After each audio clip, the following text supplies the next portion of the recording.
The finishing line is in sight of the 2018 AUDL regular season as the playoff picture in the West will be decided here on the final day. Can the FlameThrowers book their place in the postseason party, or will the Cascades end the reign of the defending AUDL champs? It's a beautiful summer evening here in Oakland as the San Francisco FlameThrowers welcome the Seattle Cascades to Laney College, live on 11 Sports USA and the Bay Area Online Sports Network. Alongside Matt Ruby, my name is Stephen Davies. And for the FlameThrowers tonight, the task is simple. They need to win and hope that the San Diego Growlers, their rivals for the second and final playoff spot, lose later on tonight at home against the division-leading Los Angeles Aviators. And it will be a serious challenge for San Francisco tonight as they are missing their top 5 scorers on the season, including Lior Gival, whose 48 goals lead the team, as well as fellow captains Antoine Davis and Greg Cohen. As we say good evening to Rubes, how will a roster of players has combined for a total of 60 goals on this season get it done tonight? I'm sure they're asking themselves that same question. It's time for these guys to kind of put their big boy pants on and step up. These are roles that these guys have not filled all season. They've really leaned very, very, very heavily on the top half of their roster. But what a great opportunity. What a really fantastic opportunity to come out and show the coaches and show the fans that you belong and that you've earned your spot on this team, and you're not here just as filler. You can go out there and have a big impact in a game that really matters. As far as the Cascades are concerned, they'll be without their top player this weekend in Mark Burton. I'm sure the FlameThrowers were glad not to see him again. Yes, sir. He lit them up last time when these two teams met, scoring 11 goals in that wild 32-29 loss. They'll still feature an O-line, however, with some true scoring prowess, with the likes of Ryan Segal, Cody Smart, and Sam Cook. So they lost their first of the back-to-back in Los Altos last night against the Spiders, 27-24 loss.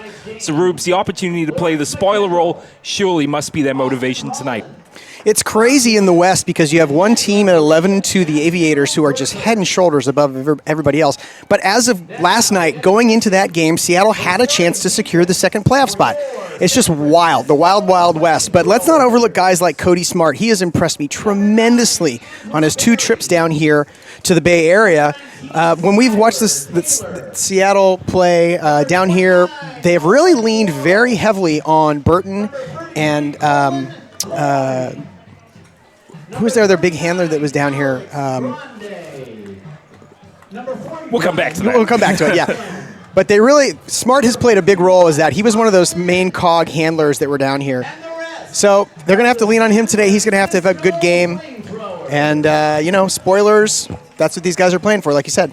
We'll talk a little bit more about how this playoff push will shape here, but we're just getting ready now for the 2 teams to take the field as the FlameThrowers are being introduced. So let's go ahead and show the starting O-line for the receiving Cascades.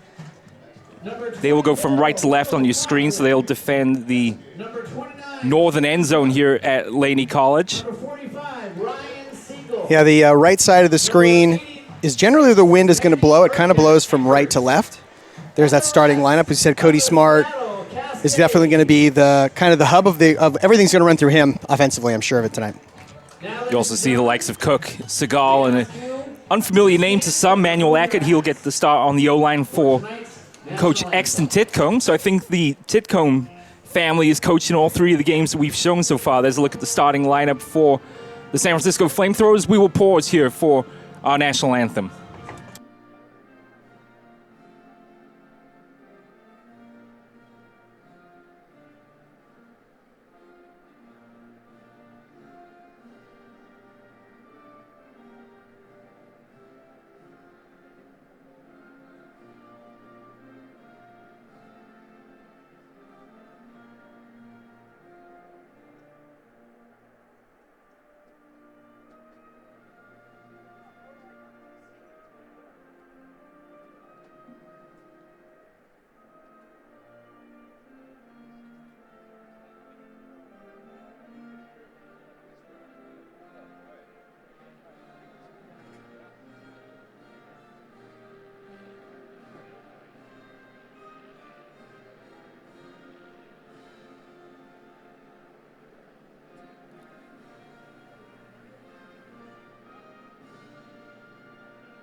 nation's anthem, and we will be all set to go here in just a few moments' time. So let's break down that playoff picture now. We got a little bit of chance here before the opening poll. Despite the fact that the Growlers have 2 wins out of 3 this season over the FlameThrowers, the FlameThrowers hold the cards thanks to their 3 victories out of 4 over San Jose. So the FlameThrowers, against their 2 rivals for the playoffs, the Spiders and the Growlers, have the better record. They have a 4-3 record against San Diego and the Spiders, while the Spiders and the Growlers both had 3-4 records against the respective teams. I think we talked about this earlier in the year where we both got the impression that it was going to be really, really, really close coming down to the end of the season. And it might come down to something like head-to-head or maybe even points. Like the team that scores the most, the more points is going to get in. And here we sit. So the Spiders can still get in as well, which is incredible. These teams with losing records that have really played just an inconsistent up and down years, they still have a chance to get in. What's even crazier, though, is that last year in the Western Division, 3 teams got in. Right.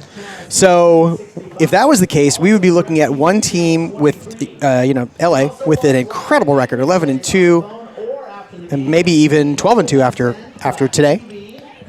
And there would be 2 teams with losing records battling it out to have the opportunity to go play against them.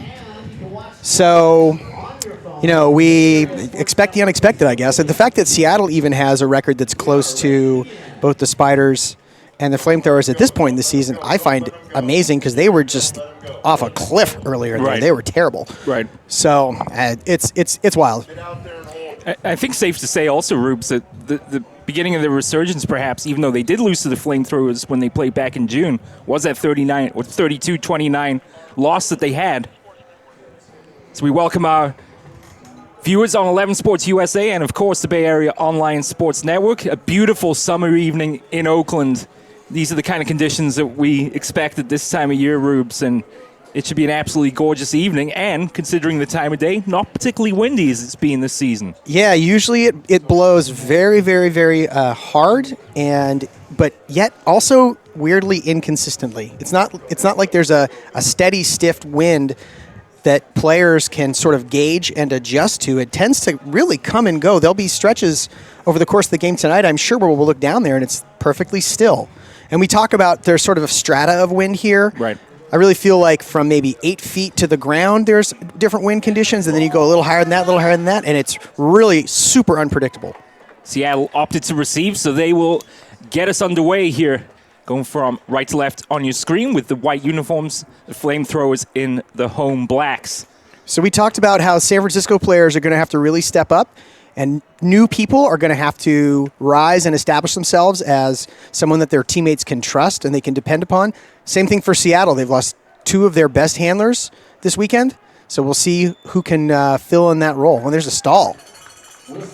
So an early stall goes against the Cascades, and the FlameThrowers a chance to open their scoring account. To give you an idea of the scoring prowess that's not on site tonight for the San Francisco FlameThrowers, as I say that, a quick drop.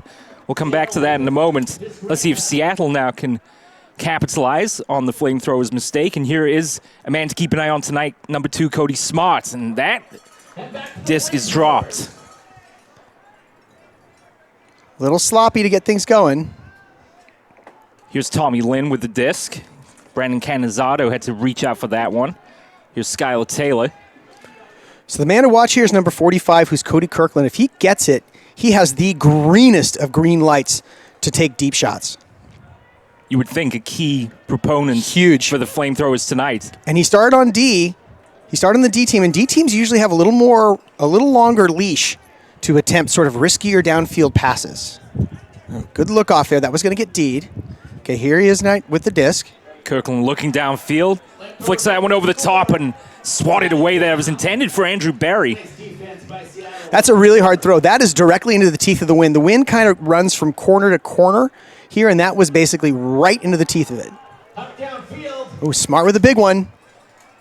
Oh, and the FlameThrowers player loses his balance, falls into Eddie Harmash, and that was Andrew Barry at the other end. Let's see. Yeah, it's a foul. I don't think it's an intentional foul. Both players are looking at the disc as it's traveling in the air, and Barry just kind of stumbles right into the receiver. Here's the replay, and he just kind of, trips there, and taps him. The receiver got both hands on the disc. He's definitely shouldn't be interfered with there. Ooh, nice break. Seattle have the opening goal of the evening. That was Sam Cook with a very nice inside-out backhand break. And it was Manny Eckert with the goal to open the account for the Cascades. So for viewers that aren't familiar with the sport, there's going to be some terminology that we're throwing around here. Defenses in Ultimate play similar to defenses in basketball in the sense that they try to set sort of a weak side and a strong side. In Ultimate, the terminology is force side and break side. You could sort of call the strong side the force side. That's where the marker and the defenders are working together to push the disc to a portion of the field. And if a throw goes to that weak side or the break side, what's going to typically happen is that all the defenders are going to be completely out of position. So if you see a break, that's going to be something that seems to sort of travel to a spot behind a marker and maybe to a spot where a defender is totally out of position. A long point then to open the proceedings here. Stalling. 2 minutes and 17 seconds off the clock. So here's a man that's going to factor into the FlameThrowers offense tonight, Jordan Jeffrey. He's the current leading goal scorer on this roster as it stands with 14 goals. And a mistake there as Nolan Walsh is unable to come up with it. So the FlameThrowers on both sides of the disc having a little trouble here early on, Roops. I would expect to see number 13, Swink, and Jordan Jeffries, as you just pointed out, as sort of being the hubs of the handlers there. The guys are doing most of the throwing. Two women on the roster tonight for San Francisco, number 47, Lexus Stambor, and number 44, Gina Schumacher. And it's now a 2-goal lead for the Cascades. That's from Titcom. That's an example of a broken mark that results in an easy goal. It's kind of an around break backhand that puts it on the sideline, and then Titcom has a nice open lane looking into the end zone to throw to, and he just zings a backhand for the goal. It was Robbie Farwell making the catch. That's his first goal of the season. And the Cascades, just under 3 minutes gone here in the first quarter, already with a 2-goal lead. Perhaps a little confusion from the FlameThrowers defense. Lexus Stambaugh, who I believe is wearing number 47. If you see defenders doing things like pointing at people, that means that they're either calling for a switch or they recognize that they're actually beaten, and that's when things can go very wrong for a defense. So the FlameThrowers look to have the advantage. Kirkland catches the pull. He'll exchange passes here with Cullen Coyne. He and Jeffrey both can really huck it. Oh, and someone's wide open crossfield. Over on the far side, open is Nolan Walsh. Can he make the catch? Waits for it to hang up, but he reaches between two players and makes the grab. Walsh's third goal of the season, a spectacular one, as the FlameThrowers have the lead. That is an excellent catch from Walsh because he was tremendously open when this throw goes up. But Jeffries is throwing that forehand again right into the teeth of the wind, so look at it float. Walsh really needs to sit around and wait for that, catch it right at its highest spot. Great read and a really nice catch. Lexus Stambo was trailing the play there for the FlameThrowers as well. Which is good hustle on her part because we've seen plenty of times when a disc will kind of a crowd will often gather under a floating disc, and it's the trailers that can make plays on it because they have their momentum going forward. They can get a look at the landscape, figure out who's where. And 10 seconds to pull when ready. And that's Gina Schumacher, who's one of the two female players today, and she started out on D for the FlameThrowers. This pull hang up a long time. Really nicely done there. Bounces on the doorstep. Well, they got down well. They're covering it the whole way. Cody Smart has the disc. Back to Eckert, the goal scorer for the Cascades. Calling for it in the middle is Sam Cook. See how Seattle's keeping it on the top. Ooh, excellent block. Great D. I believe that was Dada. John David Laboon. Yeah, also known as Dada, a new addition to the team within the last couple of weeks. I'm known as Dada now these days, too. That throw over the top, a one-handed snag, and the Cascades have it back. Smart reaches out for that one. Now he sends this one downfield, looking for Peter Geertz-Larson, and that is swatted away as well. So Seattle's offense there is working to the they've got the wind in their face. That's called they're heading upwind. So if you as an offense have a chance to take a big shot upwind like he just did, you want to take those opportunities. Great throw, downwind. FlameThrowers make the catch over on the far side. We had a dump, and he looked it off. Wow. Back across the field, and the FlameThrowers have the goal. And Gina Schumacher has her second goal of the season. From Phil Chang. Phil Chang throws it. So Brandon Canizato caught that disc on the corner there, close to the end zone, and he had an opportunity to throw a little dump pass, and he looked it off and has to kind of put the desperation hammer up cross field, and it works out. Phil Chang makes a good read on it. All things considered, that's a really nice throw. Well, we'll be back with more action shortly.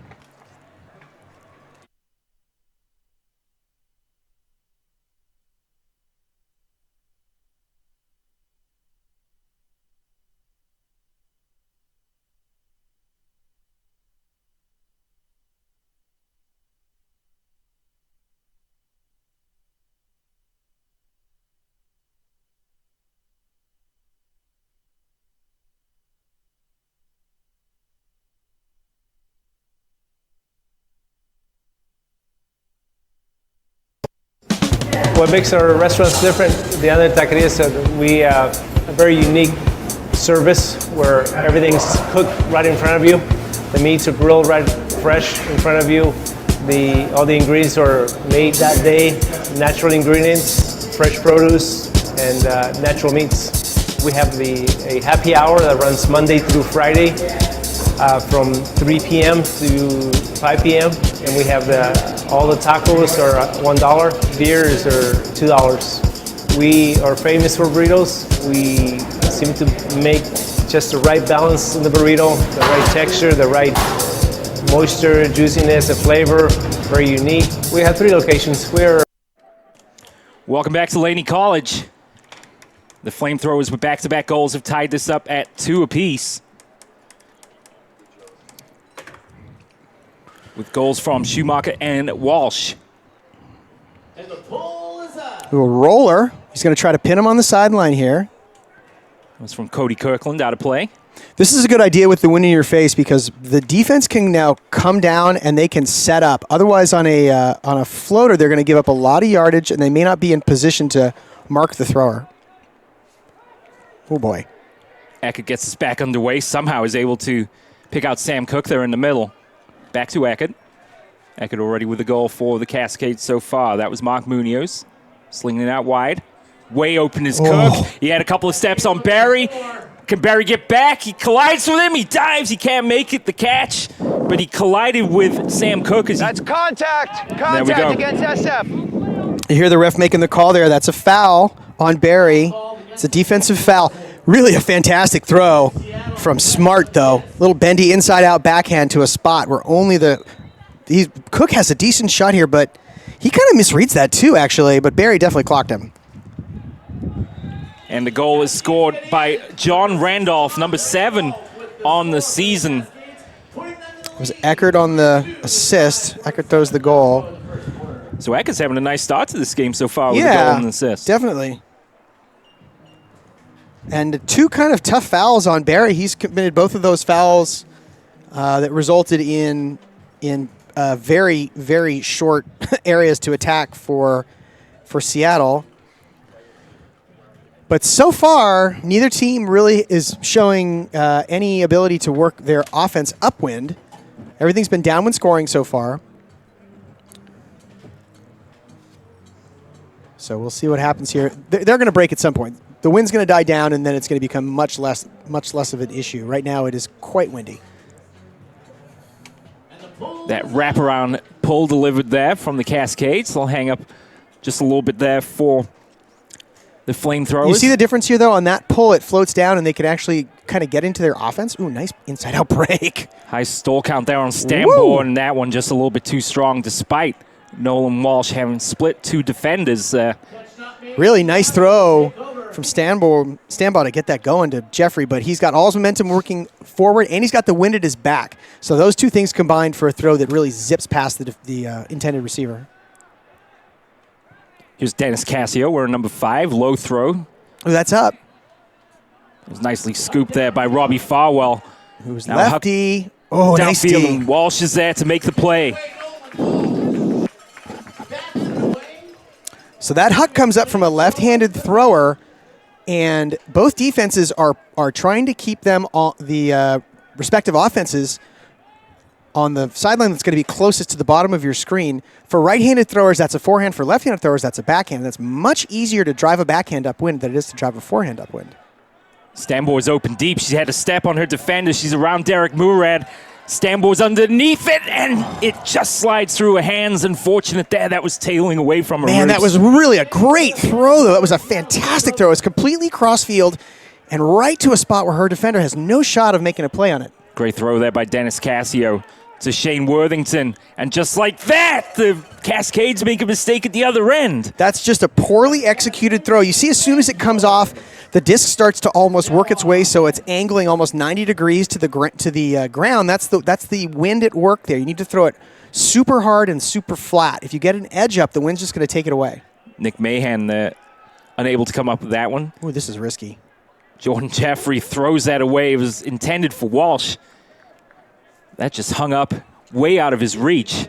And a gift here now perhaps for the Cascades as they look to double their lead. That's uncharacteristic from Jeffrey. He kind of knows better than to attempt that. If you're going to throw at a high count, you want to throw it all the way at the other end of the field. As the blade across the field to Farwell, and the Cascades have a goal, and it's Shane Worthington, number 14 on the season for him. There's Farwell. Again, that was that lefty backhand. Left-handed throwers are going to have a significant advantage going upwind if San Francisco is content to sort of force them to the bottom sideline here. It's going to be a lot easier for those guys. Right there. That's that lefty backhand, and look how pretty. Like, compare that to the attempted forehand that we just saw a little while ago. It's just a lot easier to get a lot of snap and a lot of force on a backhand as opposed to a forehand because you grip it with all four fingers. A forehand, you're really gripping it on the top with your thumb, and you're pushing it off All your... right, 10 seconds, pull when ready. There's the ref calling for the pull. You're forcing it off your index finger and your middle finger, so it's just tougher. Ooh, that was close. So 4-2 lead for the Cascades. And the FlameThrowers really yet to settle down in this game and have any sense of consistency. Let's see if they could do that here. Here's Cullen Coyne.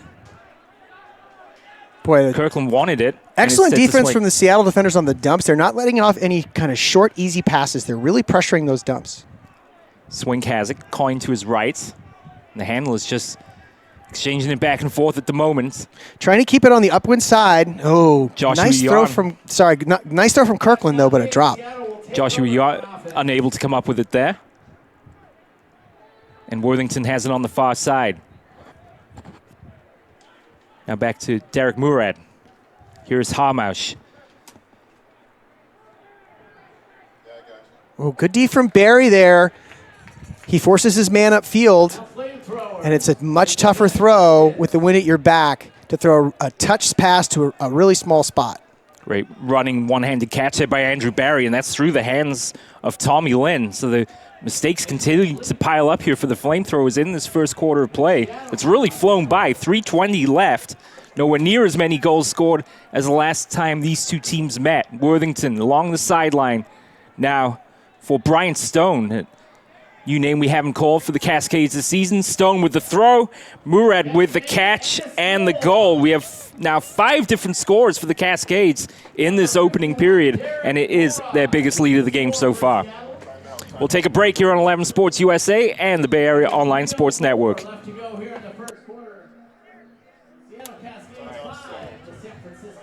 56, I think, is...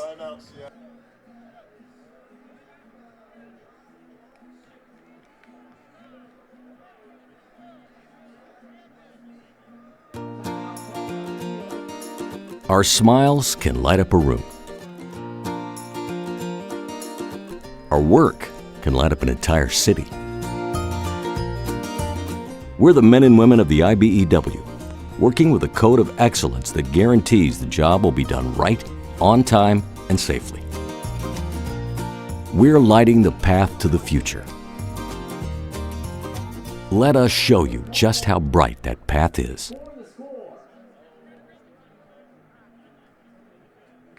Cascades with a timeout, and that was made before the score, so the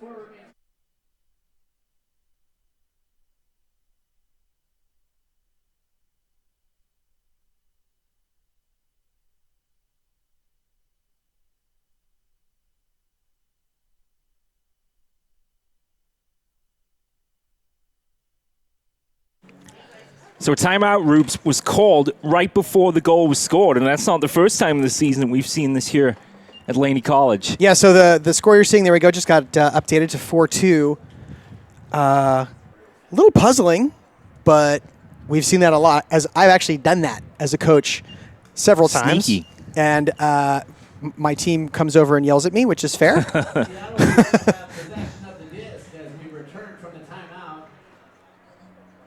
I think that maybe Stone, who threw that goal, perhaps this coach recognizes that he's not the steadiest thrower, or someone he's a little nervous about having the disc there, so they get it out of his hands.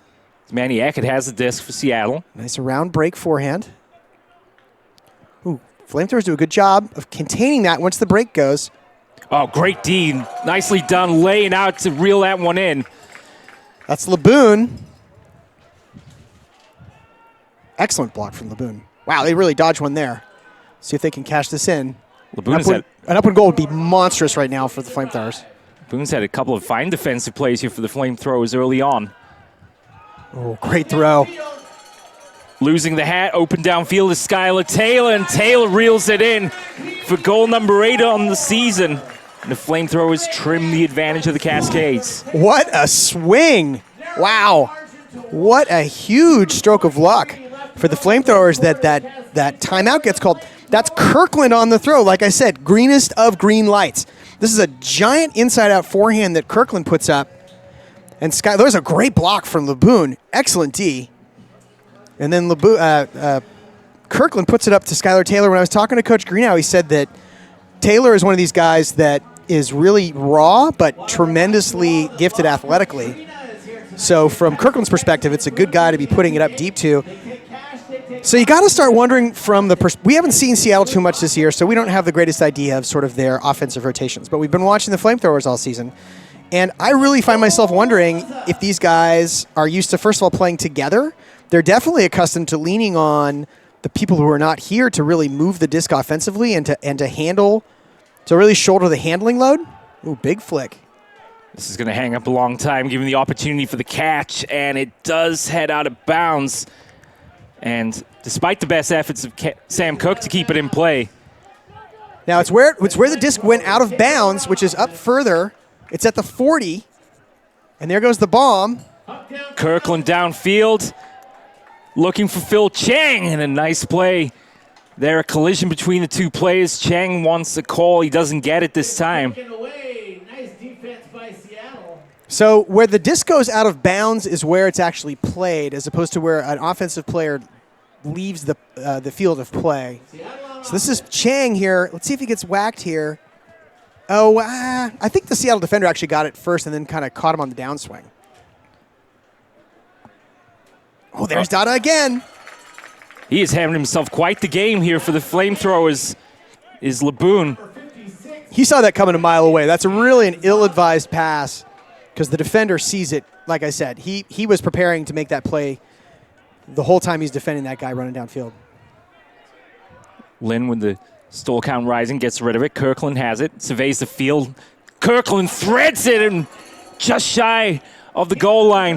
What vision there by Kirkland with that throw. The FlameThrowers going to have to hustle here, and Kirkland slides and makes the catch for the goal.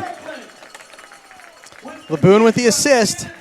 Yeah, Kirkland is going to be gunning this entire game. That's a really fantastic inside-out forehand that he throws to a spot just outside of the end zone to LeBoon, and you could when you get in the zone like this as a handler, you sort of disregard your marker. Like your marker doesn't even exist. And I'm starting to see that Kirkland has that attitude right now where he is not worrying about anything, and he's surveying downfield, very confident in his throws. He knows he can get it almost anywhere, and he's going to be just pumping it. Here's the D from LeBoon. He just really steps in front there. He is getting ready that whole way to lay out in front of the person he's defending. This is a great inside out, right to a spot. Johnny on the spot with our camera operator there. And then this is kind of a small window to throw into. It's a lefty backhand that Kirkland jumps in. Lefty backhand from a righty thrower. It's tied the score up at 4 apiece here, under a minute to go in the first quarter of play. Dennis Cassio has the disc. Defended there by Stanboard. Now, what can John Randolph do with this? Back to Cassio. And now to Eckert. Plenty of time here. 35 seconds is an eternity. Long points have been the order of the day here at Laney. Under 30 seconds. Here's Cassio. Still plenty of time. Eckert was open in the end zone. There's the throw around and a diving catch. And what a goal for Mark Munoz. How about that for your first goal of the season, Rubes? Wow. That is tremendously risky because on this replay, you're going to see that Cullen Coyne, who's a FlameThrowers defender, he sees this cut develop, and he's in actually a really good position to make a play on the disc, but a great layout catch. You can see he's kind of flat-footed there for a moment. Here's the throw, and now Coyne comes into the picture, but a great layout. He goes and just gets it before Coyne has a chance to make a play on it. Spectacular goal then scored by Mark Munoz.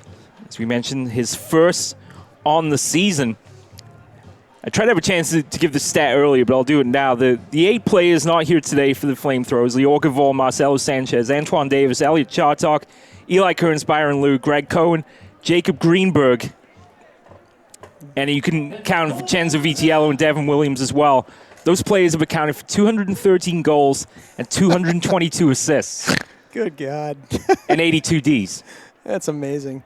So as you can imagine, a lot of production needs to be replicated for the FlameThrowers today. It's Nolan Walsh now. Over to Coyne. Coyne unloads this one, looking for Jordan Jeffrey, then an athletic play. Wow. That's a fantastic block. My goodness, that is a great D. That's Derek Morad. Yeah. My goodness gracious, that's a great D. I thought Jeffries was going to get this. Morad's in pretty good shape, and no thank you. Man, he went and did that up around shoulder height. Yeah, with the left hand, too. Here comes the big, if they can get this off. And Cassio will not have an opportunity to get the throw off before the end of the first quarter of play. Very close here in Oakland, but the Cascades have the 5-4 lead after one.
Welcome back to Laney College. It's win or go home time for the FlameThrowers. They need a victory here tonight against the Cascades and hope that the Growlers, who are playing at home against the Aviators, lose their game here tonight. So that game, by the way, opening poll scheduled for 7:15, so that'll be getting underway in about 15 minutes' time. Before the break, we were talking about the statistics of the players who are not here tonight. Lior Gavol, Marcelo Sanchez, Antoine Davis, among others. But there's a reason for that, Rubes. Well, right now, the World Ultimate Club Championships are happening in Cincinnati. And what happens, that's an international tournament where teams that finish, depending on how many teams or how many spots they have per. In the U.S., for example, the teams that finish 1 through 4 in the men's, women's, and mixed division all get automatic berths to that tournament. So those 3 divisions are actually happening at Worlds right now as well. So Revolver, which is the Bay Area men's team and the defending national champion, several revolver players play for the FlameThrowers, notably Gaval, Sanchez, Antoine Davis, Eli Kearns, Byron Liu, Greg Cohen, guys like that. This interesting thing, though, is we were speculating why Jacob Greenberg might not be here. He's a recent transplant to the Bay Area from Sweden, and his Swedish team must have finished, in the top, whatever. Maybe they won Swedish Nationals. Right. So he's there as well, which is pretty convenient, I guess, if you're going to be in the U.S. If the tournament's happening in the U.S. and you're here, you're going to go. So those guys are all the heavy contributors to this team. They carried, as you stated in these statistics, they carried basically the entire offensive load. So let's see what these guys can do to replace it. The only scorers in double digits on this current FlameThrowers roster tonight are Jordan Jaffrey with 14 goals and Andrew Berry with 12. You look at a guy like Kirkland, who is a very, very skilled thrower and a very capable handler, but he really never kind of cracked the offensive starting lineup. He was always on the D team, mostly because he's a really good puller, and if it's a turnover, then he has carte blanche just to jack it. So now here he is starting on offense, and here's going to be a chance to kind of flash some of his skills. Making a cut downfield, that was Alex Pan. Here it comes. Oh, Kirkland he looked it off. finds Cullen Coyne on the run. Alexander Max in the back of the end zone. And now Kirkland has to drop back for this one. Kirkland's kind of every other here, where he's going to be every other path. They're definitely going to try every other pass, where they're definitely going to try to feed him. Oh, wow. And that throw was a little too high there for Lexa Stambor through her hands. And what was a promising point there developing perhaps for the FlameThrowers that ends with a thud. Yeah, looked pretty good. Certainly in terms of consistency, that's one of the better points they've had. There's a big huck downfield, giving chase and making the easy catch is Eddie Harmausch. And that makes 6 different scorers now for Seattle. And they're spreading the wealth around tonight. I think at this point in the last game, Mark Burton already had 7 or 8 goals at this point. That's why Burton's not here either. He's playing at Worlds as well. So that was Robbie Farwell. Again, here comes the lefty. He has no fear about forcing this, really just jacking it upwind, because it's right in his wheelhouse. It's right in that backhand wheelhouse for him. So they have got to pay pretty close attention to that guy in particular, because he looks pretty comfortable out there throwing upwind bombs on the force side. Two-goal lead again for the Cascades. And down on the sideline there, can see Coach Joshua Greeno. Seconds. Giving instructions to the puller. his fellow players. That is, barely out of bounds. Carried a long way. Sam Swink in the vicinity, but well out of his reach. I think they'll be happy to get 20 free yards here. Every little bit counts on a windy day. So the FlameThrowers perhaps needing a little spark right now. I thought they got it when they scored that upwinder after that sort of, oddly called timeout. Could have been a big 3-point swing that results in only a 1-point lead for Seattle. Now, they don't want it here. They want to get it off the line here. Do not mess around. There we go. Now swing it. Great throw there. There it is. Now they're going to work it to the upwind side, and now things are going to start to open up a little bit. They can be a little more comfortable. That's where they want to operate from, the upwind side. Another long point here for the FlameThrowers. With the disc is Laboon. Barry gives chase, and Barry just can't quite get there. Unfortunate for him, and he may be winded here too, as there was a heavy impact with the turf. Yeah, he probably just knocked the wind out of himself there. That's a real zingy inside-out forehand from Swink, and that's that's the challenge of throwing upwind, is that you need to. He throws this really hard, and he has to throw it hard because the wind is quite stiff. But it starts to tail away from Barry just at the end there. That's another effect of the wind. The wind is going to make things tail in odd directions that the throwers do not want. So when you're throwing upwind, you need to be able to throw with a lot of zip and a lot of spin, but you also have to throw with accuracy, and that's much more difficult in windy conditions. And there's the wind here. We've seen it way worse in the past from the perspective of the flag really being pinned. Ooh, nice D. Nicely done there by Kirkland. Yes, indeed. Kirkland jacks one downfield looking for Nolan Walsh. Can he make it 2 goals today? And that bounces off his fingertips. Yeah, Kirkland definitely wants that one back. It's a pretty good look.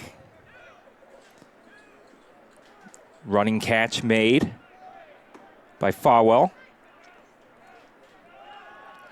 Ooh, floating forehand. Tommy Lynn gives chase. Under it is Shane Worthington. Takes one bounce. He catches it the second time of asking. Cascades looking to make it a 3-goal lead. Cassio right on the doorstep.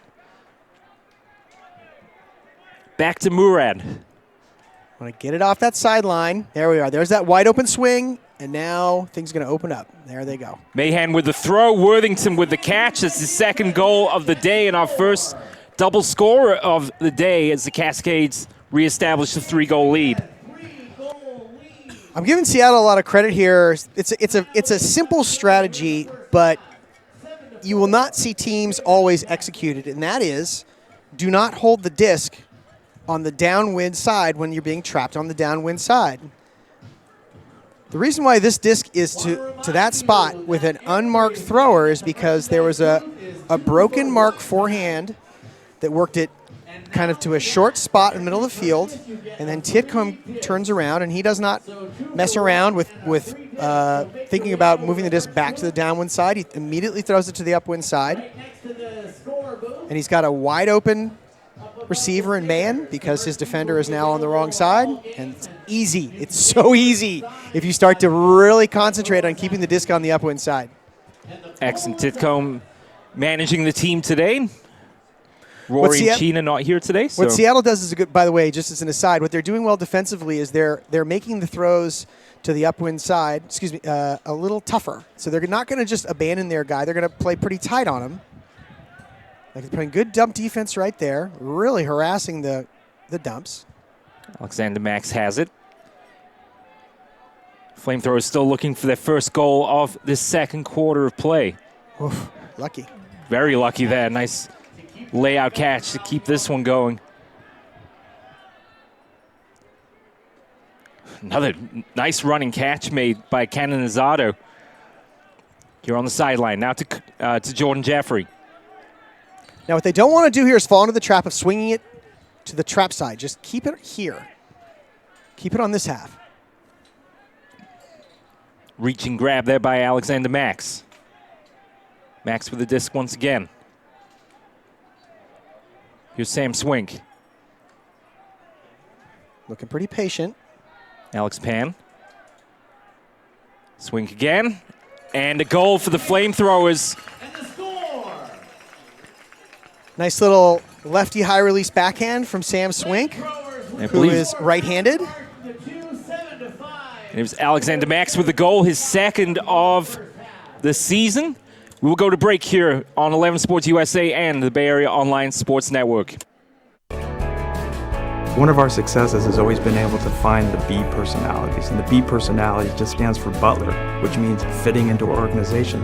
We could have been a much bigger company if we had chosen to be, but it's been the philosophy of both myself, Bill, and the leadership team to stay at a size that we really know all of our team members and their family members, because we're only as good as the team member sitting next to us.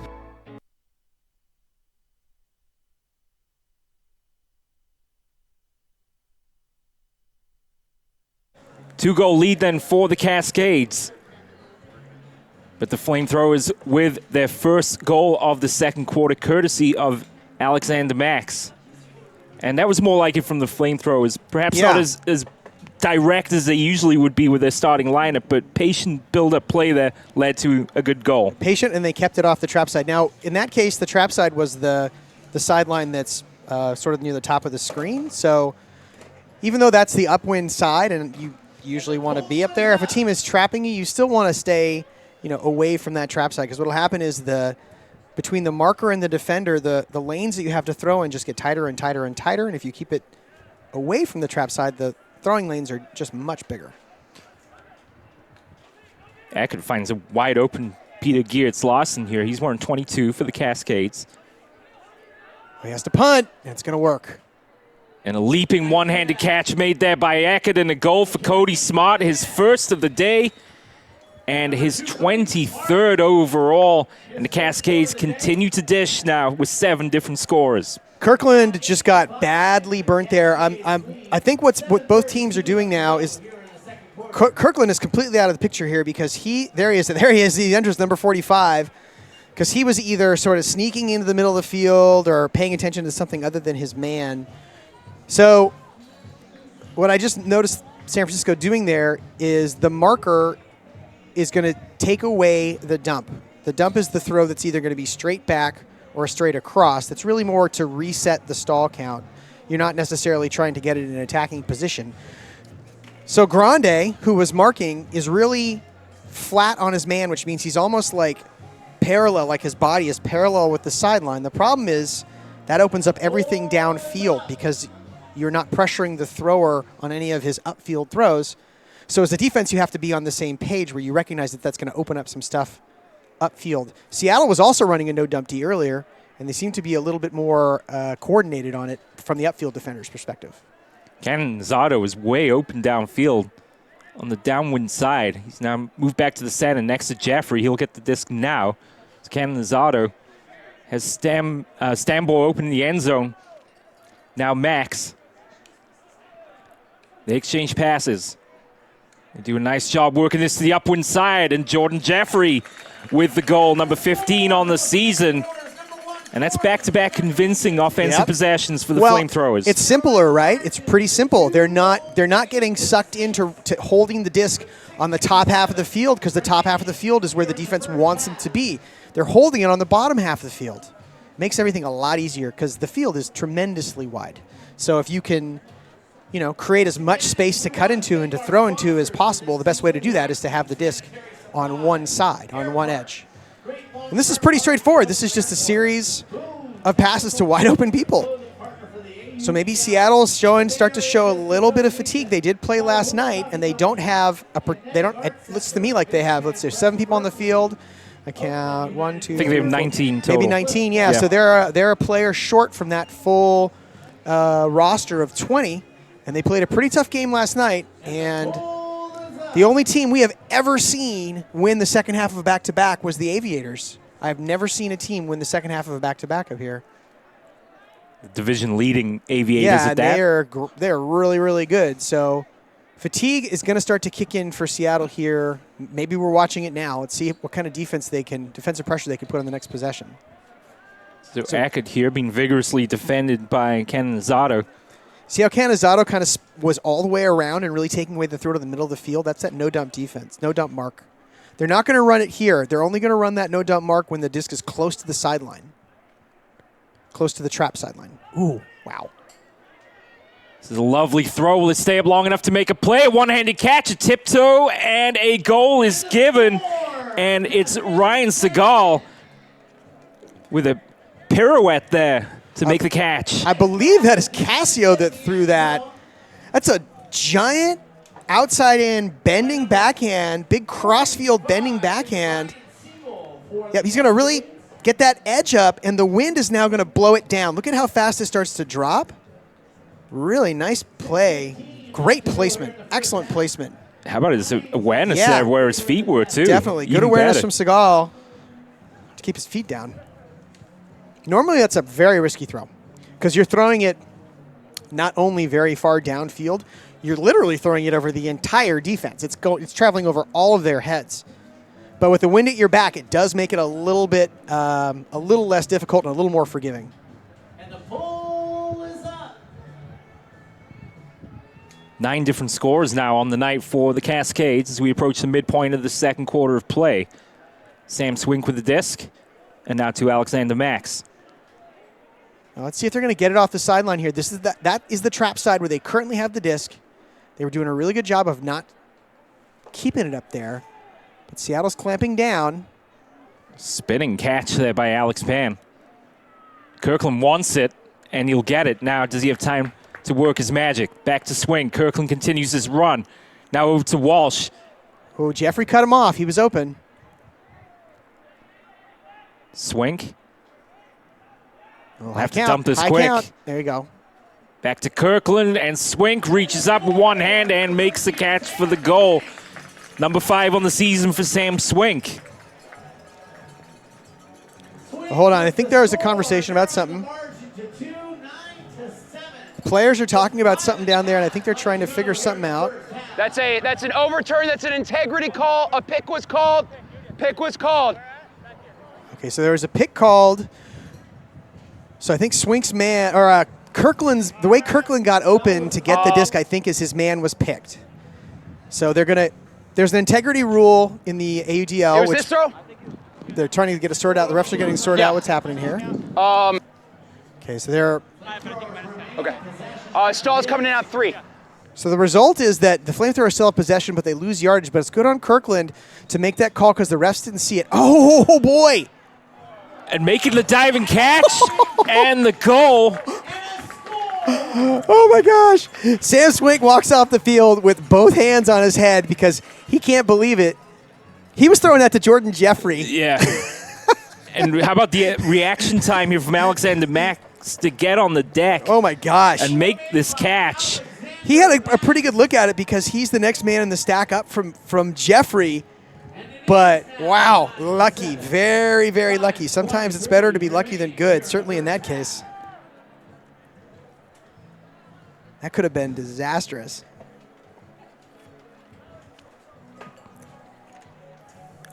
And I was just about to say... It's a high-release lefty backhand that Max...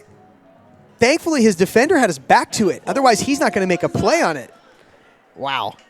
And he reacted out of shot, I might add, on that replay, but he reacted really late and was somehow able to scrape that up off the deck. So Smart has it. There's a leaping catch there, nicely done by Ryan Segal.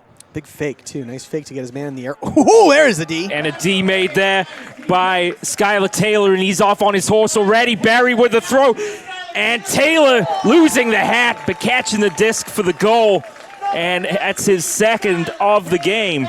So if we can see this replay from the block, this is a great lesson. I was actually just talking about this at I was playing like a summer league in Walnut Creek, and it's a newer player is there. Right. As a defender, if you get a block on the dump, which is exactly what Taylor did there, you got to put your head down and you have to run in the end zone because you are now the only person downfield. And Barry knows it too. So once Taylor gets this D, it's off to the races because his offensive player is already sort of out of position. So here it comes. Look at Taylor's got steps, and he does not slow down. And you notice how the offensive player is looking around a little bit like, oh, darn, I just got D'd, rats. And he just takes him deep. Easy, easy, easy goal. So from that offensive player's perspective, they need to transition to defense immediately and just get right on the guy. But usually you're going to be a step behind because the defender is accelerating through it, and the offensive player is slowing down to try to make a play on the disc. Yeah, and good replay there. I like it when we can really see the build-up to the goal, and you can break down those kind of little things. Give and go here from the Cascades.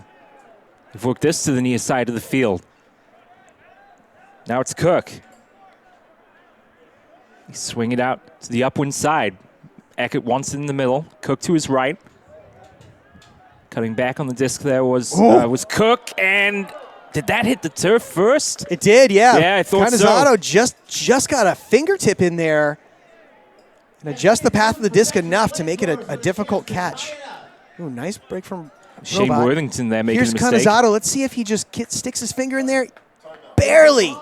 Just enough.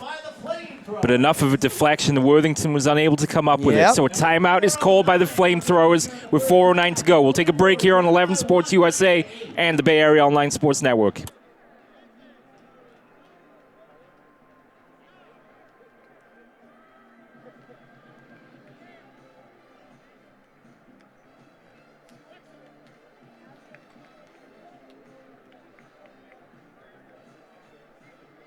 Go to Gray's. Gray's knows green. Family owned, Gray's Paints is the Bay Area's leading provider of Benjamin Moore paint, stains, and finishes. Gray's Paint will provide you unparalleled paint expertise, environmentally friendly products, and premium customer service to help you successfully navigate your project. Gray's Paint and Benjamin Moore, available at 4 Bay Area locations: Burlingame, San Mateo, Redwood City, and Menlo Park. Go to Gray's. Gray's knows green.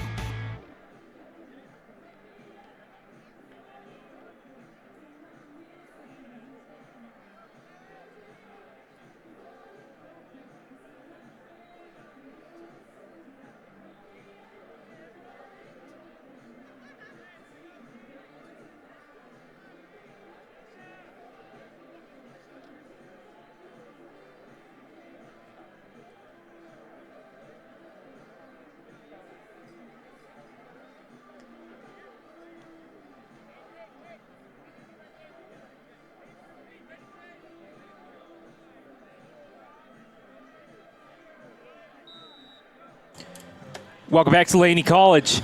The Cascades are led by as many as 3, but the momentum has appeared to shift slightly now towards the FlameThrowers with 3 goals in this, or 4 goals, excuse me, here in the second quarter of play. Here's Kirkland. This is the man that you want with the disc. Absolutely. That was to Canizzato. Jordan Jeffers standing in the middle of the field uncovered with his hands held Foul out. on the mark. Kind of disbelievingly not getting the disc. That was Farwell called for the infraction. The FlameThrowers will try and work it to the upwind side. Here is Kirkland. Jeffrey cuts back. Once the round break gets it. Yep, nice break. And Worthington attracts the attentions there of Jeffrey. Now, Scuber. Swink has it. There's another Scuber. And Jeffrey, a yard shy, is able to pick out Skylar Taylor. That's now a hat trick for Taylor. We wondered pre-game, Rubes, who would step up offensively, and Skylar Taylor certainly put his name in that hat. For sure. He's definitely asserting himself athletically downfield. I mean, you know, a lot of these guys have not really gotten a chance to play much this year. And this is their chance. This is their chance to show up and show out. 2 very crazy-looking scoobers from Kirkland, the big, high, blady scoobers that normally people do not attempt, especially in conditions like these. So you know he has a lot of confidence in his throws. Here's the easy goal. Oh, the marker's really close there. Just a hair behind. But that's what the Scuber does, is it travels over everybody. So Kirkland's putting it in a spot where Jeffrey's defender's on his back. So he's putting it over both of them and in front of Jeffrey, and it puts him in a spot where he has a wide open look into the end zone with no marker. So out of bounds on the pull, and Smart will get us back underway. Game that feels like it's flown by here. And only 18 points have been scored. Compared to the Goal Fest the last time these 2 teams met. 32-29 victory for the FlameThrowers here at Laney. So Randolph with the disc. Oh, my goodness. Wide open is Ryan Segal. And there's no one in the vicinity. And Segal has his second goal of the quarter. Number 33 for him on the season. Wow-wee. The FlameThrowers were trying to do something defensively there in terms of maybe keeping someone back, like a single defender back or 2 defenders back. And it did not work. That did not work because they left somebody wide open in the end zone. You can see Barry walking off talking. So there's a fake, and there's 2 defenders there that are completely out of the play, and a really nice crossfield pass from Randolph. But Segal is wide open as we've seen anybody be this season. You have to wonder if that cut was perhaps generated when the disc started to swing to the upwind side of the field. He sort of stayed on the downwind sideline and then just sort of, snuck around a little bit to see if anybody's going to cover him. And nobody covers you. You just go deep. So the FlameThrowers had been down by 3. That's a really good pull. Brought the advantage back, or had tied the game, I should say. Now the Cascades are taking the advantage here once again. Swink on the run makes the catch. Nobody's going deep at the moment. Now they should be going deep. Yep, everybody's coming in. Kirkland around to Alexander Max, not to Walsh. Somebody needs to go for Kirkland here. He knows it. There goes Max. There goes Max. Yep, there it is. Alexander Max now, will this stay in bounds for him to make a play? Will not. So that's another throw perhaps Cody Kirkland tonight would like to have had back. Max had dusted his man. His man really had his was paying very close attention to the thrower, not really paying any attention to his man, and Max had him really beaten deep.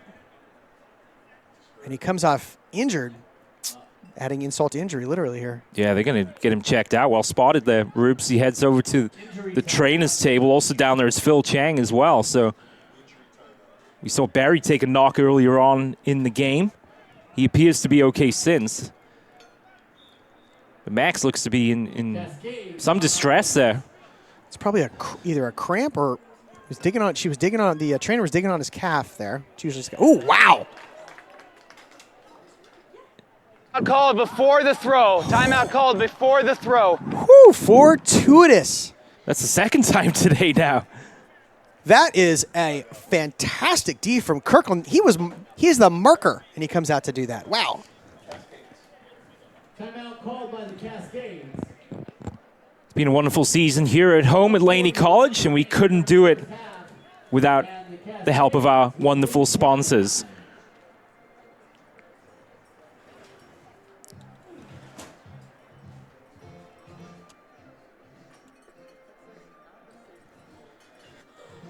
Catahoula Coffee Company, the best local coffee roasters in the East Bay. The Bay Area Disc Association teaching ultimate in the East Bay to underserved kids. We'll talk about that when we get done with the reads here, Rubes, as they were out in force here today. Yes, by Cliff Bar for the healthy and active player. Grab a Cliff Bar and eat healthy. By Boone Technical Clothing, the clothing partner for the AUDL and the FlameThrowers. Boone Technical Clothing is a performance sports apparel company based in the Philippines. Focusing on quality, Boone aims to give athletes the edge to perform. By Kinetic Arts Center, Circus Fitness and Inspiration.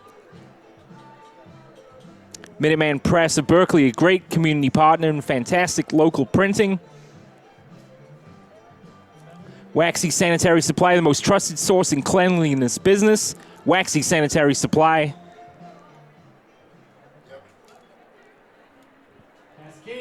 So we're back underway here. Just over a minute and a half to go in the first half. The Cascades with the 1-goal lead. Ooh, good catch. Yeah, indeed. Disc. That was by Will Coffin. We haven't called his name very much here so far this evening. Eckert has it now for the Cascades. Randolph wants it, so does Smart. Smart is open over there on the far side.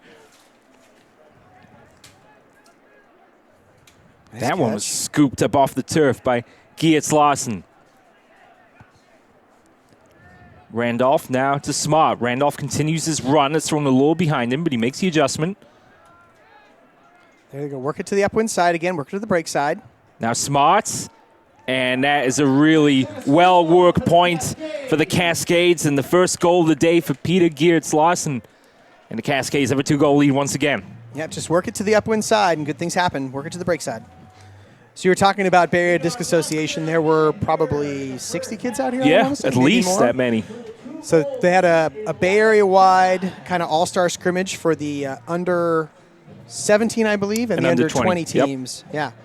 I was really impressed with some of the skills on display there this afternoon. Yep, both definitely. from the boys and the girls.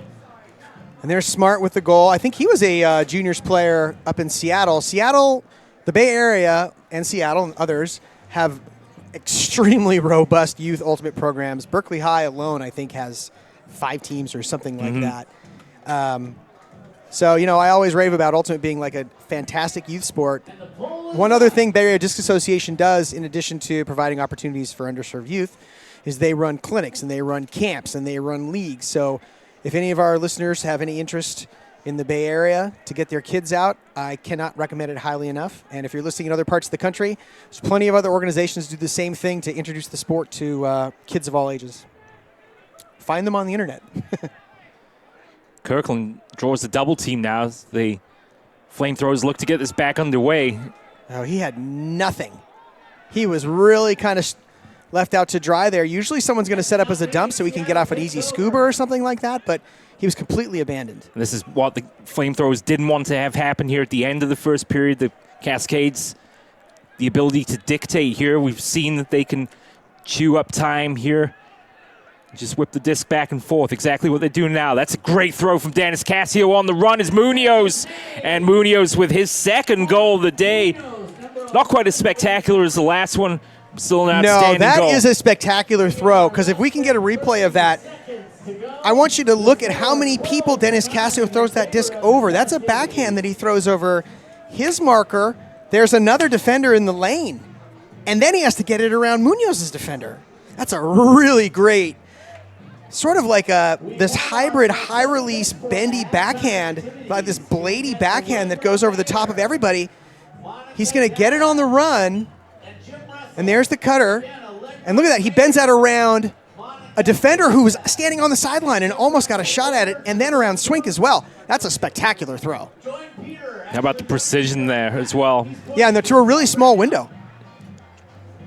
And it didn't force Munoz to have to do a lot on his end outside of making the catch. So the FlameThrowers have tied it up at 9, and now the Cascades have reestablished a 3-goal lead. Kirkland has the disc, jacks this one downfield looking for Skylar Taylor. Could Taylor make the play? Can't quite. Great battle there with Derek Murad, who swats it away. Great tee. Kirkland actually had 2 receivers open. He had Taylor and he had Jordan Jeffries. I thought Jeffrey was actually more open than Taylor was. Now they'll double team Murad. Got their 2 taller guys on the double team. Oh boy. This is going to float out of play. Oh, very lucky break here. And this is a good timeout, I think, here with 7.5 seconds to go. You know who's going to have the disc in his hand. Kirkland, and you know what? Greenow just walked over to him and was kind of gesturing to him like, please don't be crazy on this one. We really need this goal. Don't try anything crazy. But this is a goal that they definitely need going into the half. This is going to be, they have time for 2 throws. I believe the clock, the clock doesn't start until the disc actually is caught. So Waxy Sanitary Supply, the most trusted source in cleanliness business, Waxy Sanitary Supply. The Oakland United Beer Works, the best in local craft beer. And, of course, Air Park. Great long-term parking at Oakland Airport. It's conveniently located on 98th Avenue. So what I was saying is that I do not believe the clock begins until the disc is caught. The stall count begins, but the clock doesn't start. So that should give him a chance for maybe 2 throws, a couple of the quick ones. Kirkland is certainly capable of reaching, any part of the end zone here, but if he throws a high bladey forehand or a hammer, the wind can just wreak havoc with it. So what they'd ideally do is, I think, throw something in the middle of the field. Oh, here we go. Hold on. The ref's got something for us. You can hear the wind there Yeah, just in you his can really hear microphone. the It's wind. got a pop filter on it, too. So. What you got? Okay, so Jeffrey's starting with the disc. They're going to want to get it to Kirkland and let him throw either a blade or a hammer. Seattle defenders just kind of want to play center field here. Okay, there's Kirkland with the disc. Here it comes. Oh, it's a scuba. And it's deflected away by Shane Worthington. And credit to the Cascades there, because they boxed out the 2 FlameThrowers downfield. Man, you can really watch all those. There were 4 Cascades defenders that collapsed on that thing. So at halftime here, with the playoff hopes of the FlameThrowers on the line, they trail by 3 here at Laney College. Cascades 12, FlameThrowers 9.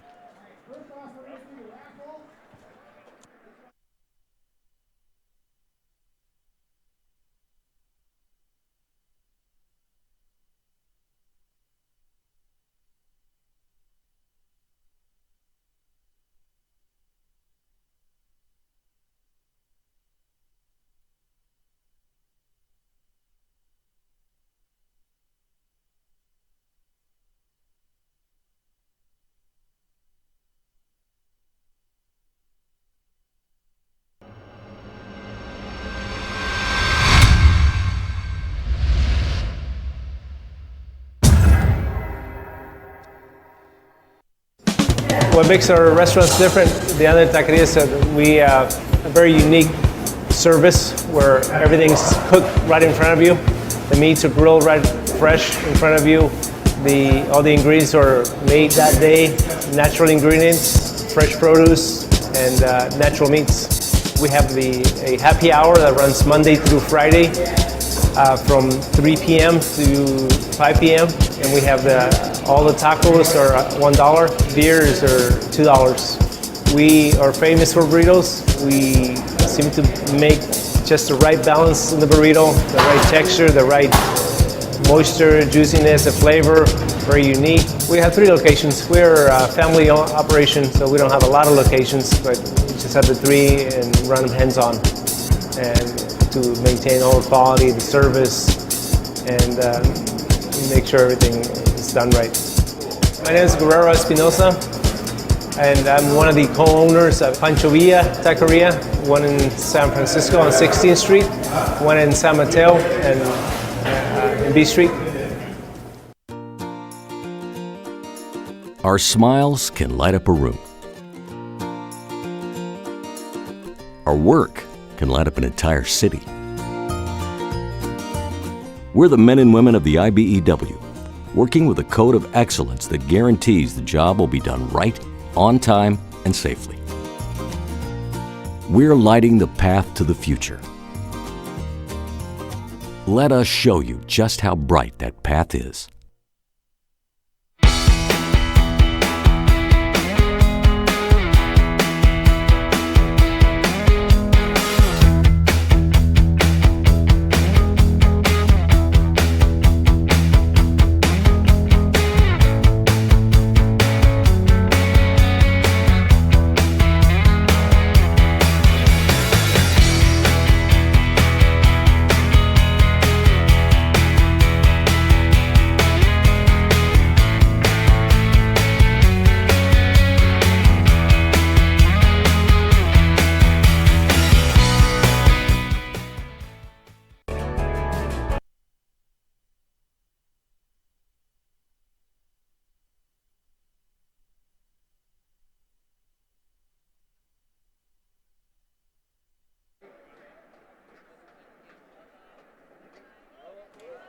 Welcome back to Laney College here in Oakland. Do or die time then for the FlameThrowers here in the final game of the regular season. They host the Seattle Cascades, who were eliminated last night with the loss to San Jose. So for the Cascades, a chance to play spoiler tonight, which they're doing so far doing a good job of it so far. So from the Cascades' perspective, offensively, they've looked good. They've looked disciplined and pretty calm and pretty deliberate. They've taken a couple of deep shots, and they've been pretty effective for the most part. From the position of the FlameThrowers, we've seen some flashes of what looks like some steady, disciplined offense when they're not trying to do too much and they're really throwing a lot of short passes, and one quick break mark throw then results in a couple of easy passes for goals. Their hucks have been pretty spotty. I feel like their D team has actually been doing a better job of getting hucks off after a block and then a quick pass. So I think that there's plenty of time here for San Francisco to get back in this game, but things are going by pretty fast. It seems like the points have been pretty long. There haven't been that many of them, only 21, and we're through the first half. Here it is, one of these first hucks where Barry kind of trips and knocks down one of the Seattle players, which results in an easy goal. This is a great catch from Walsh, one of the few hucks that worked out for him early in this game.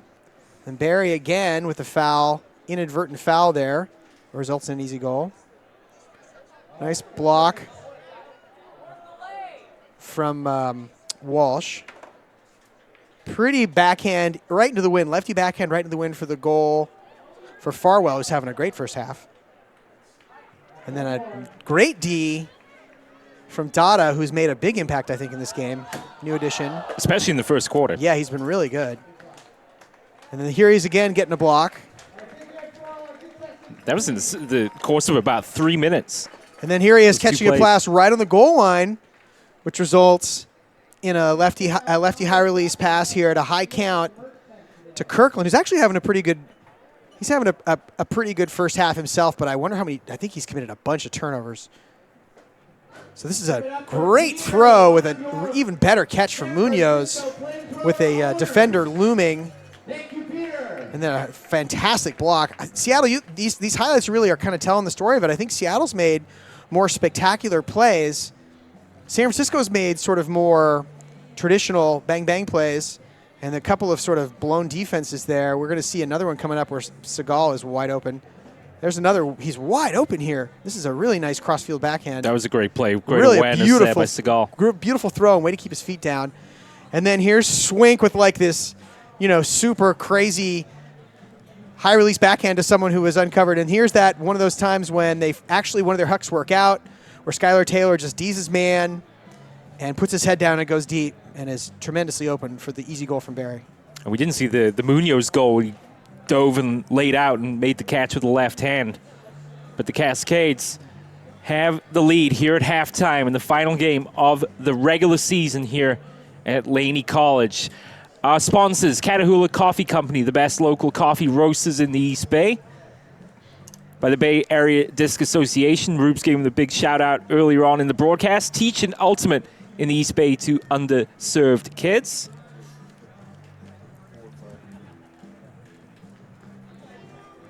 By Cliff Bar, for the healthy and active player, grab a Cliff Bar and eat healthy.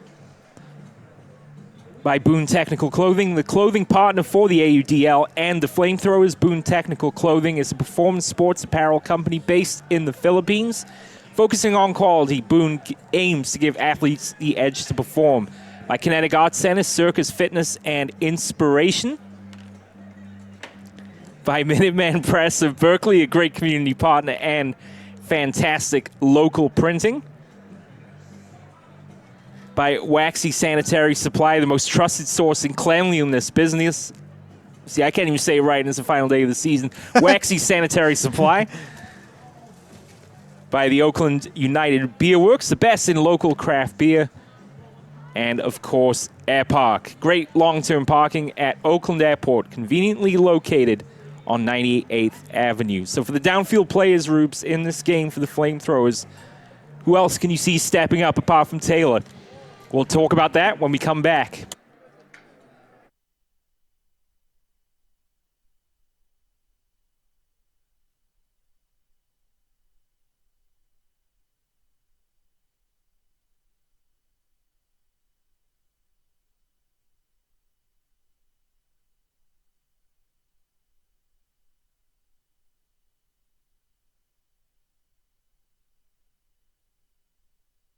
One of our successes has always been able to find the B personalities, and the B personality just stands for Butler, which means fitting into our organization.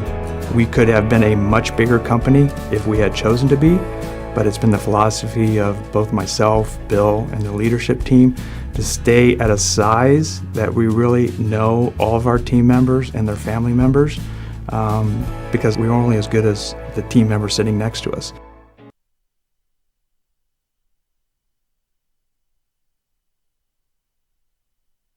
Go to Gray's. Gray's knows green. Family owned, Gray's Paints is the Bay Area's leading provider of Benjamin Moore paint, stains, and finishes. Gray's Paint will provide you unparalleled paint expertise, environmentally friendly products, and premium customer service to help you successfully navigate your project. Gray's Paint and Benjamin Moore, available at 4 Bay Area locations: Burlingame, San Mateo, Redwood City, and Menlo Park. Go to Gray's. Gray's knows green.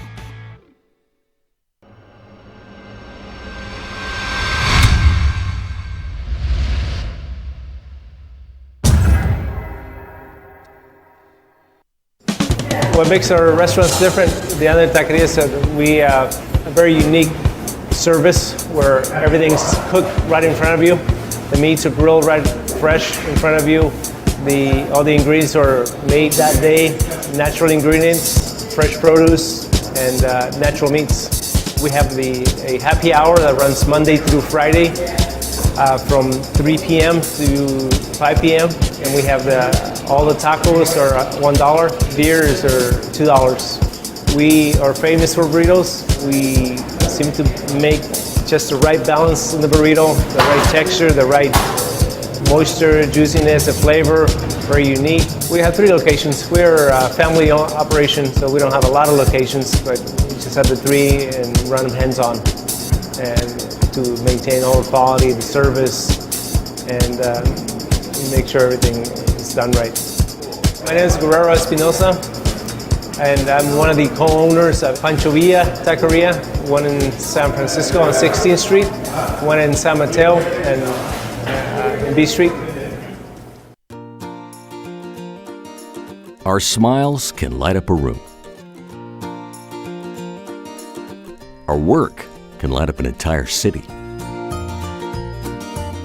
We're the men and women of the IBEW, working with a code of excellence that guarantees the job will be done right, on time, and safely. We're lighting the path to the future. Let us show you just how bright that path is.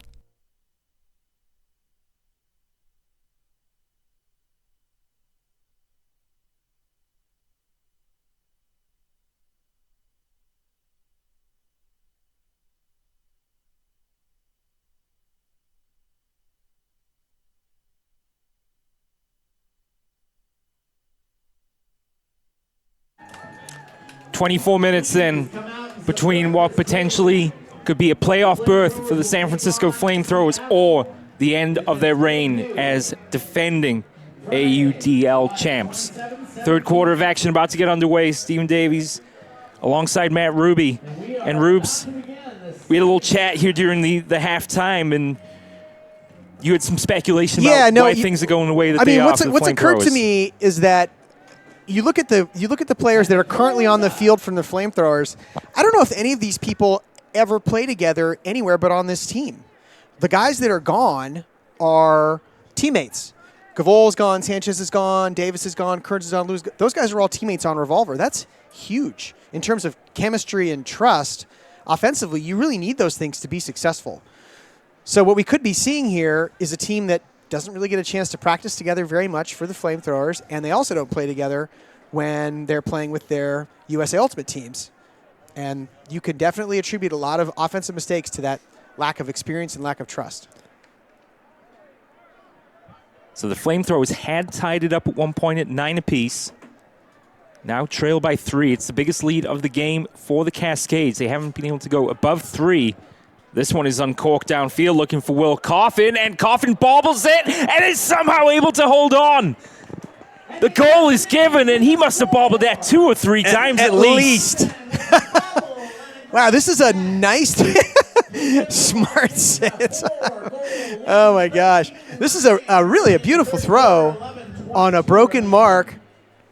And then let's see how many times he bobbles this. He's gonna go, and the defender here is just beaten 1, 2, 3, 2 hands on it right there. Wow. You won't see many catches made at the 4th time of asking. Yeah, Grande, who's the defender there, he gives up on it because he knows he's beaten to the spot.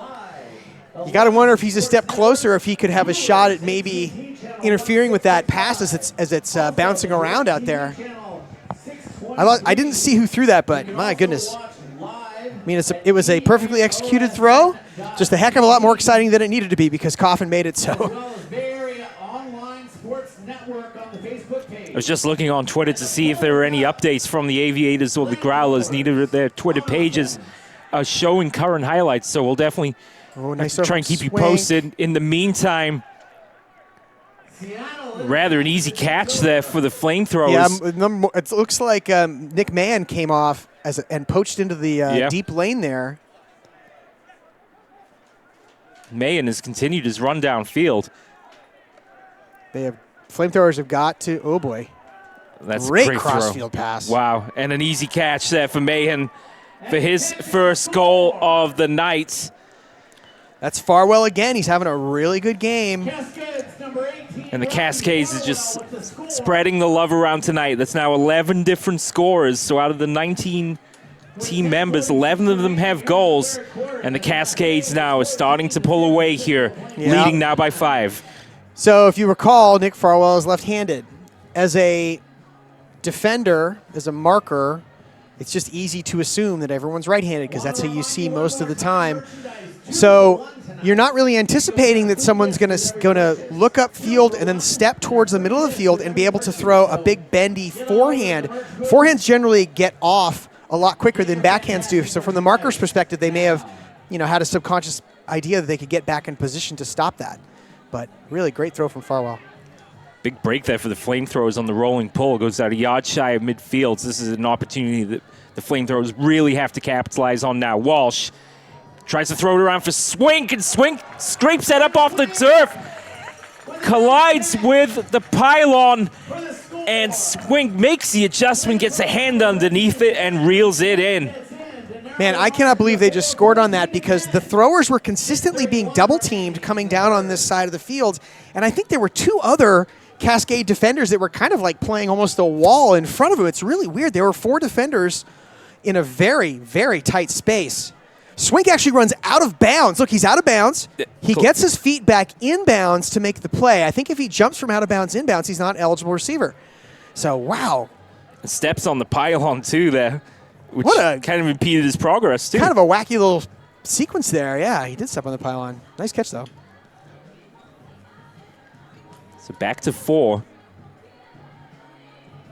But the FlameThrowers will need a sustained period of keeping the Cascades off the board to try and eat into this 4-goal lead. Looks like the wind has died a bit. You don't see people's jerseys or shorts kind of snapping on them like you would earlier in the game. Manny Eckert. Crisp throw that to Will Coffin. Let the dump off a little too easy there. Threads it through. Oh, someone's wide open. Cody Smart. And wide open for the catch is Geertz Larson. So a goal for him now in the second and in the third quarter.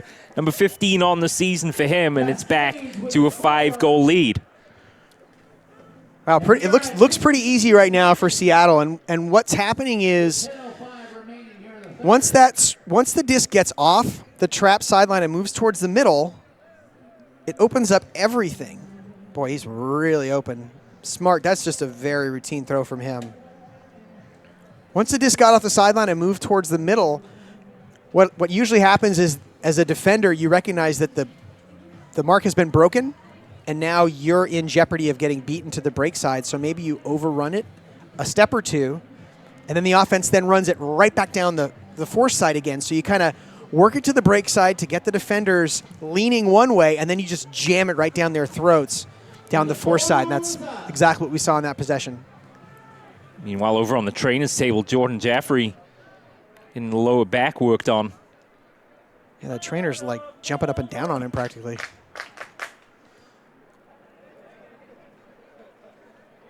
If the FlameThrowers can cut this by the end of this quarter to 2 goals, I think they got a shot. But you can definitely kind of feel it starting to slip away a little bit here. Compared to the other 2 quarters, it's a slow start to this third. Oh, boy. Wow, and it deflects right back there to Laboon. Laboon a little casual with that one. Yeah, kind of a little scoop. Yep. And getting bundled to the ground there by Kirkland is Brian Stone. Well, that's an offensive foul on Kirkland because Stone has excellent defensive position in front of him, and Kirkland's just basically trying to run over him. Someone's poached cross field. Wide open on the far side there. Yeah, it's Lexa Stambush. She's wide open. Swink. Oh, that's a good one. That's a nice throw and a catch by Alex Pan for goal number 3 on the season. Just nicely timed kind of textbook ultimate offense there. As soon as Swink gets it, he really does not have to hesitate because he recognizes that Pan has already started his deep break. For whatever reason, Pan's man is behind him, and the rest of the offense does a good job of staying out of the way, so they give Pan a nice free run into the end zone without any additional offensive or defensive players out there to kind of clutter it. So the FlameThrowers now with 8 different scorers compared to Seattle's 11. The FlameThrowers are going to have to start taking account of the fact that Seattle is poaching off pretty badly of some of those players. The person that's, if the disc is on one half of the field, it looks like they're poaching off. Oh, that's in bounds. Hang on. Callahan opportunity here, perhaps. Smart wrong foots his defender well, and the Cascades for now clear the danger. Oh, boy, someone's wide open deep, too. Will Coffin gets rid of it. Downfield open is Geertz Larson. On the run here is Sam Cook. And Coffin gets the disc once again. Oh, Barry! Geertz Larson, who can't hold on. He heard the footsteps of Andrew Barry creeping behind him, a collision.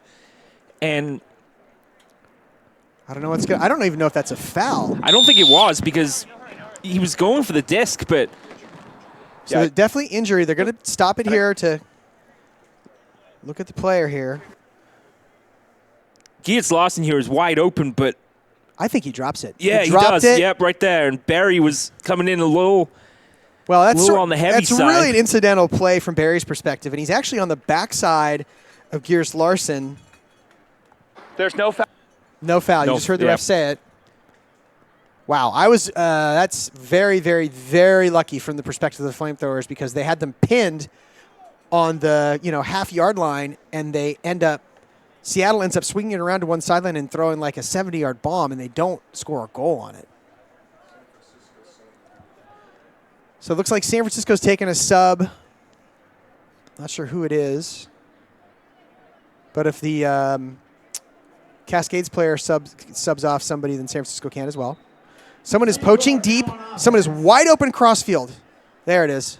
Still open. It was 58. Was wide open crossfield. It's Joshua Yuan. Indeed. Oh, Barry, great snag. Gets his feet taken away underneath him by Mark Munoz. I called that too early, didn't I? A little bit. FlameThrowers have to capitalize. Skylar Taylor ran very deep downfield, but now he's working his way back. Ooh, nice break. Directing traffic here is Coyne. Now Barry has it. Wow. And we were about to say a one-handed snag there by Joshua Yuan, who wants to call. That's pass interference on Seattle. So another big break Another there big for break there, FlameThrowers. yes, indeed. I don't think that was to Yuan, by the way. I think that pass was to a cutter who was behind him. By Josh Yuan.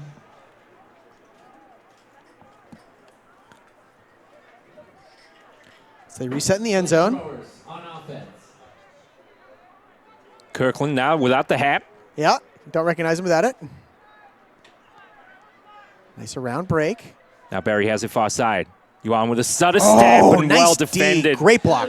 By Sam Cook. Yeah, Cook did not buy that. Cook Nope. saw that. He felt that coming. He knew Yuan was setting him up to cut back to the middle of the field. Nice defensive play. And he had it lined up the whole way. Cascades, the offensive drive. Randolph wanted to uncork that one. Instead, exchanges passes there with Cody Smart. Now Munoz. Great. Oh, there's Cody Smart. Oh, boy, nice throw. Makes it look too easy there for Sam Cook, and that's his first goal of the game, number 24 for him on the season. The Cascades pulling away here in Oakland. Here in the third. Cascades.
Hey, look at that. Some people wearing shorts and T-shirts for once out here. Yeah, right?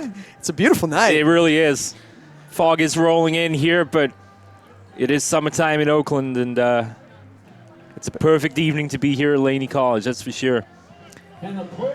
So the Cascades pulling away in this game, and the first news out of San Diego, Rubes, is not good. The Growlers lead 8-6 after 1. So as it currently stands with the Growlers in the lead, they would take the second and final spot no matter what happens here. Oh, boy. Jordan Jaffrey puts up a prayer, and it is through the hands of Alexander Max. Seattle set up in almost a cut, Oh, good. almost a zone. Oh, nice throw. How about Exton Titcomb with the dive, the catch, and then the throw on the money to Shane Worthington. And the Cascades now have their biggest lead of the game, up by 6.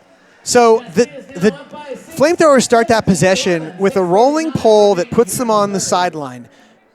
You got to, as the thrower, the person that picks up the disc, you have to expect that a double team is coming. That throw that Jeffrey just attempted is what every double teaming defense wants you to do. Titcomb here with a nice inside out. Well, it's so easy and pretty too. Look at it just float and sit. The player coach comes on. Oh, nice header. Immediate impact. Very World Cup centric. But we did see that earlier with the double team on the sideline. Yeah. The FlameThrowers had to resort to the exotic throw, if you like. And Kirkland got hung out to dry at least on one possession where he was completely abandoned. So as a thrower, that's the players. I mean, yeah, it's really on the thrower. So also Jeffrey just throws that without even taking a second to look around a little bit. So you just got to think a little bit more. Oh, boy. Oh, and a big drop there by Laboon. And now the Cascades really could make him pay with that. And a let off there for San Farwell Francisco. actually misfires for once. Now Kirkland in a world of trouble here. He's going to have to just chuck it downfield. There it goes. Wow, what a throw by Kirkland. Can Stambor get after it? He almost made the one-handed catch. That would have been something. That would have been an incredible catch. Smart from Kirkland, though. That's what you have to do in that circumstance. You don't turn it over standing on your own goal line on throwing a swing or a dump. You jack it upfield and make them go the distance. Left-handed throw there by Farwell. Across the midpoint now with the third. Oh, 61 is wide open. That's Nick Mahan calling for it. He was open, but they're being patient. They don't really need to force anything here. Don't need to rush anything. And that is a well-worked goal by Seattle. It is Nick Mahan, his second goal of this third quarter. And the Cascades now can sense the victory is in sight. I think the only hope the FlameThrowers have, things have slowed down here a little bit in terms of how quickly goals are being scored. The only thing that they can hope for here is that they can go on a little 2 or 3 point run to end this quarter and let those Seattle heavy legs from that game last night come into play. This is a pretty easy throw here. Nice timing throw from Cassio. He doesn't have to think about it much. Catch it, take 2 steps to get settled and balanced, and let your momentum carry the throw into the end zone. I know we talked about heavy legs on the second day of the doubleheader, but Seattle, to be fair, Rubes, they look pretty fresh. Yeah. Yeah, San Francisco, I would say, of the two, looks a little more fatigued. Yeah, but I no think doubt. I think they're just out of sorts in general, and that can sort of, that can manifest itself in lots of ways. Among them, just you're not running with quite as much purpose as you would otherwise. Ooh. Those early mistakes from the FlameThrowers have unfortunately kind of been the story of this game, as we saw in the previous possession with the drop by Laboon, leading to the goal for the Cascades. But this is better now from San Francisco, an opportunity for Skylar Taylor, who's wide open, and Taylor will make the catch for the goal. Number 4 for Taylor on the day. So that was really, we were talking about an earlier possession where Taylor had run his defender all the way into the end zone, and he was a good 70 or 80 yards away from the play, and then he has to take all day to come back underneath. And if you, as a cutter, go and run into the end zone and stand there and don't get it, you just basically squash the offense completely. That's a great example where the offense all stays shallow, and Taylor stays shallow as well, and he really picks his spot much more effectively there. He's the only guy going deep here, so for Chang, it's easy. Just put it out in front of him. And Taylor's definitely shown that he has wheels. So there's a big margin for error there. Not to mention all the energy you expand running all the way up and down the field. Yeah, That's- you run all the way down there and you turn around and you're like, wow, I'm really far away from everyone now. I have a long way to go. And the pole is up. But that's something that players that are a little less experienced or a little, a little more raw tend to do, is those subtle timing aspects of the game. You learn them the more you play and under better coaching, obviously. So Coffin over to Eckert, now to the far side. Cascades in no hurry here, as you can imagine. Not a lot of pressure right now from San Francisco's defense. They're kind of sloughing off the handlers into the lane. But you'll see that Seattle is just running their cuts underneath and underneath and underneath and getting big chunk yardage every time.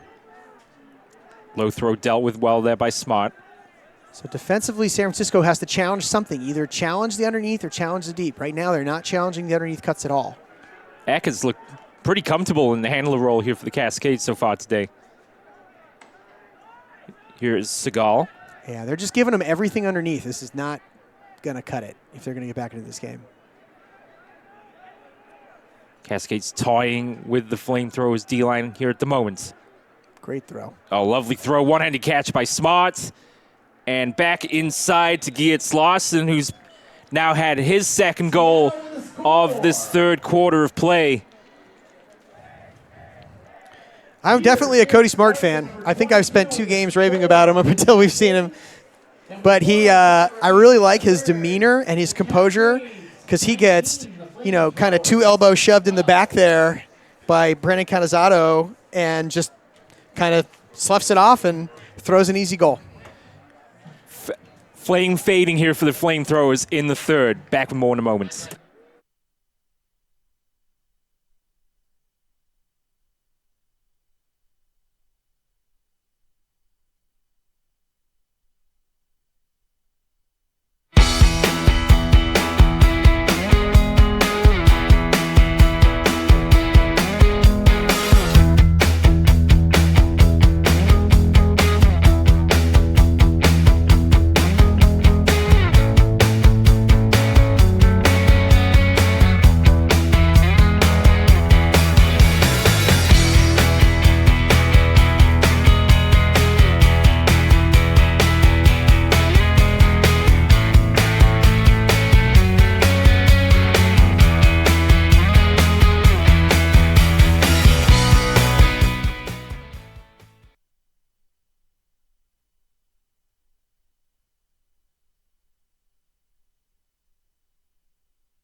Welcome back to Laney College. An indication, Rubes, that the wind has died down a little bit, as it tends to do as we move into the later part of the evening. Yeah, some fog's rolling in. The sun is sort of just peeking over. But, yeah, no wind, so it's going to be maybe a little easier for both offenses to execute here. So Lexus Stambour gets us back underway. Now to Skylar Taylor. Most of the players now, with the exception of Kirkland, who's put his hat back on. Well, there goes Taylor. Jeffrey has it. It's funny, you always see Kirkland wearing a hat. He didn't wear one for one possession, and now he's got it back on again. This one downfield, easy adjustment made there by John Quant, another name that we haven't really called a lot of today for the Cascades, but they've done a good job of revolving their players in and out. I think safe to say we've called everyone's name at this point. Everybody's pitching in here, and it's got to be a team effort on the second half of a back-to-back, and also, on the road and missing a couple of your kind of main cogs on offense. There's a Stone rising up for the catch. You got to give some credit to X and Titcomb. Timeout Cascades. Timeout Cascades. As Titcomb calls the timeout. You do have to give him some credit right as he calls the timeout. Yep. By the Cascades. We are at 3:12 remaining. So it's been a fantastic season here for the FlameThrowers. Of course, the defending AUDL champions. They couldn't do it without their sponsors. The Catahoula Coffee Company, the best local coffee roasters in the East Bay.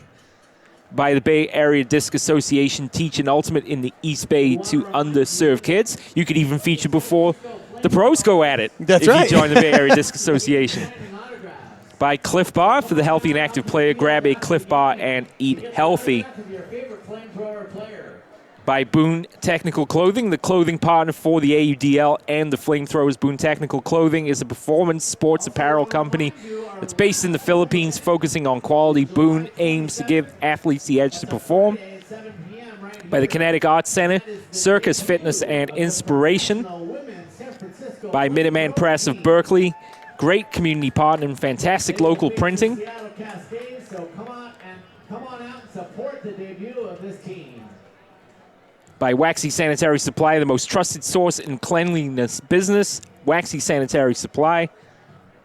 By the Oakland United Beer Works, the best in local craft beer. And by Air Park, great long-term parking at Oakland Airport. It's conveniently located on 98th Avenue. You mentioned Boone Technical Clothing being in the Philippines. When I started playing this sport, I definitely never anticipated the sort of growth that it's undergone. But to see it grow in the Philippines, it just blows my mind. And they are crazy for it there. Really good beach teams. Well, South America, too, and Europe. Colombia. United Kingdom. The Colombian teams are for real, especially the women's team. They're incredible. No updates from San Diego at the moment. If we get one, I'll definitely keep you posted. That's a leaping one-handed catch made by Cook. Looking downfield for Seagal, and Seagal has his third goal. And the Cascades, before the start of the fourth quarter, really now have a chance to put this one to bed. Yeah, how much? Yeah, 2:45 left here, down 8. They're definitely walking slowly off the field here from San Francisco. Body language does. Yeah, definitely a little downtrodden. I mean, this is the bottom, this is the bottom half of this roster that doesn't play that much. They've played in kind of secondary roles. They haven't had to deal with much sort of pressure to win. And right now they're definitely struggling with it. To Seattle's credit, though, when you play against a team that has nothing to lose, it's much harder. That's definitely an advantage in Seattle's favor there, as they came in here knowing, win or lose, it doesn't really matter. I am checking both the Growlers and the Aviators Twitter pages, but only that one update from the Growlers at the end of the first quarter of play. They were leading 8-6, so they would qualify for the playoffs as it stands with a victory over Los Angeles.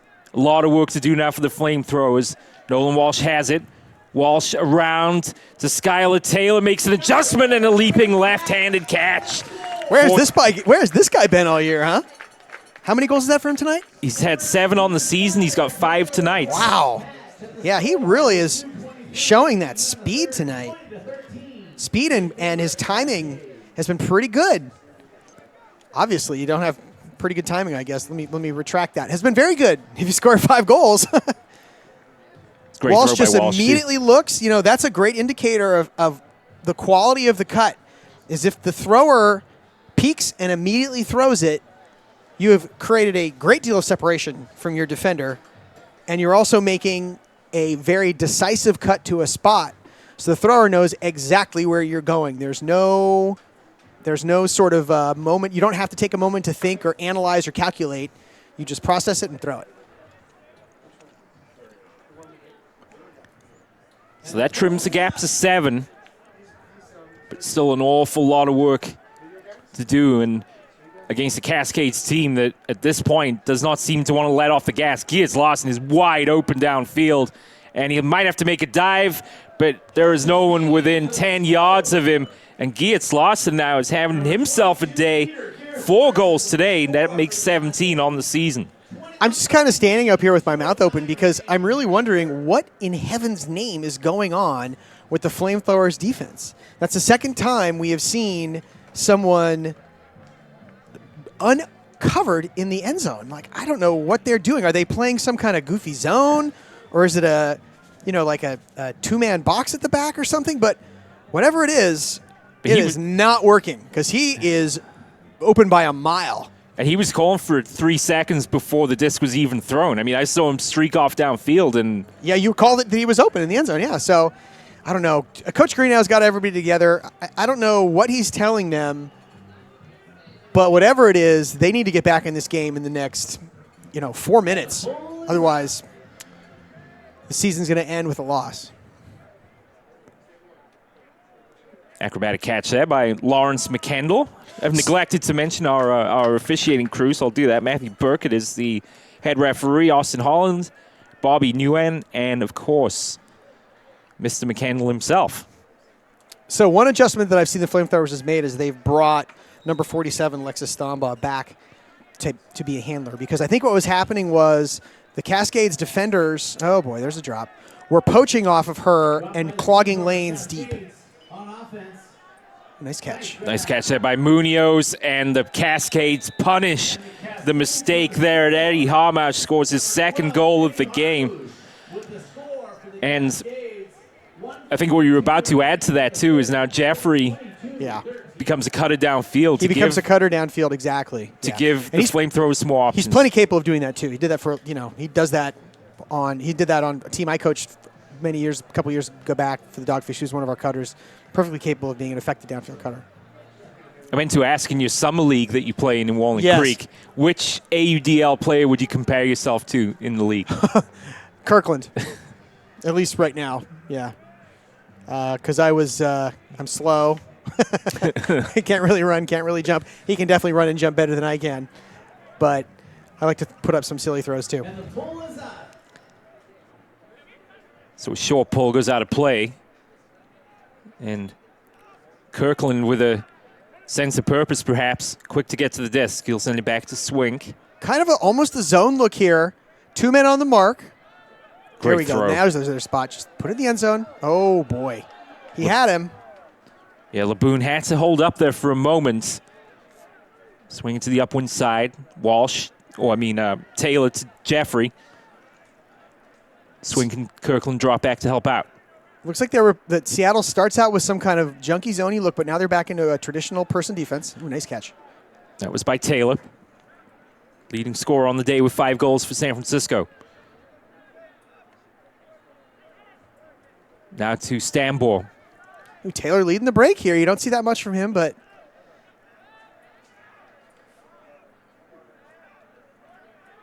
Stambor to Laboon. Back to Taylor. We had him. Had Yuan, excuse me. Stambor had to get rid of that quickly. Wobbled a little bit. Swink able to reel it in. A lot of time taken off the clock by this point, and now a drop by Jordan Jeffrey. That's the second one in 2 points for him, although I think they're contemplating a call here or an injury. Looks like Nick Mann's coming off. He might have gotten smacked in the face.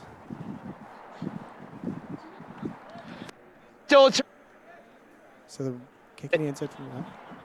Yeah, looks like it's a substitution there. So it's going to be Canizzato coming on for Stambor.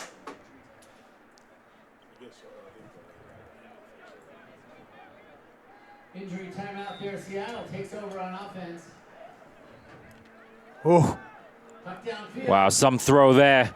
Great throw. John Kwan gives chase and actually mistimes it. Wow, that was actually an excellent throw. And if Kwan had just kept running, that's a goal. But he feels Jeffrey coming in to make a play. So what he's going to try to do is push him underneath and then go back and get it. Kirkland uncorks it here at the end of the quarter. Won't be far enough for a goal. He overshoots all 3 FlameThrowers players. And now it is a monumental task for San Francisco to keep their title dreams, or defending title dreams, alive. Down by 9 here. We'll be back with the fourth quarter from Laney on 11 Sports USA and the Bay Area Online Sports Network. One of our successes has always been able to find the B personalities, and the B personality just stands for Butler, which means fitting into our organization.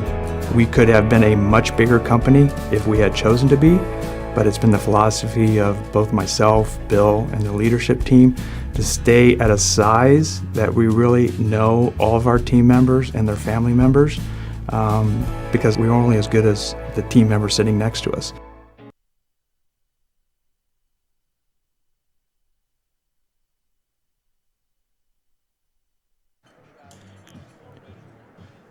Nine goals the difference then, and the reign of the FlameThrowers as defending AUDL champions is set to come to a conclusion unless Coach Joshua Greeno and the entire team are able to pull something pretty special out of the hat, Rubes. This would be a pretty remarkable win at this point, and it would be an incredible coaching job from Coach Greeno because he's got not exactly the spare parts, but he's got a bit of a leftovers of his team here, where the top 6 or 8 players are unavailable.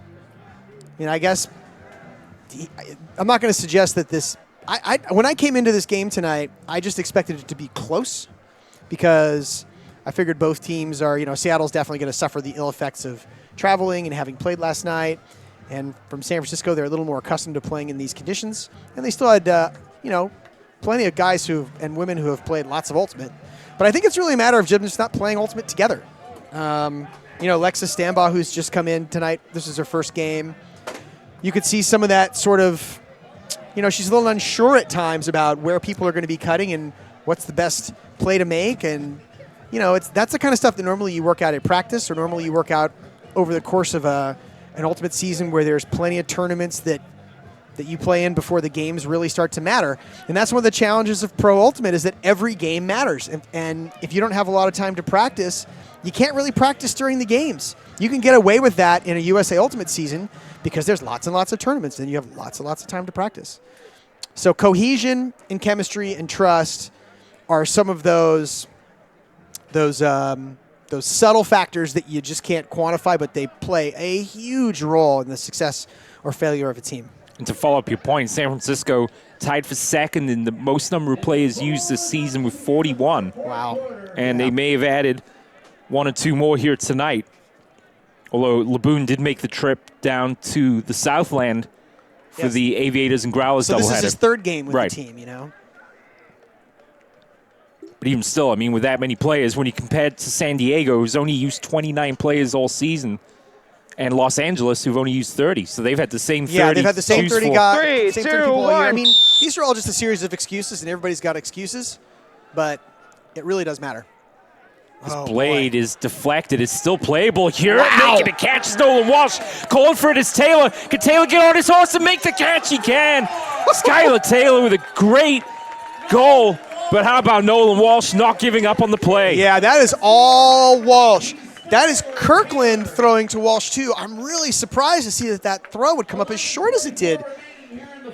But good on Walsh for not giving up on it. That's the thing about playing a sport with a Frisbee is that a Frisbee will float.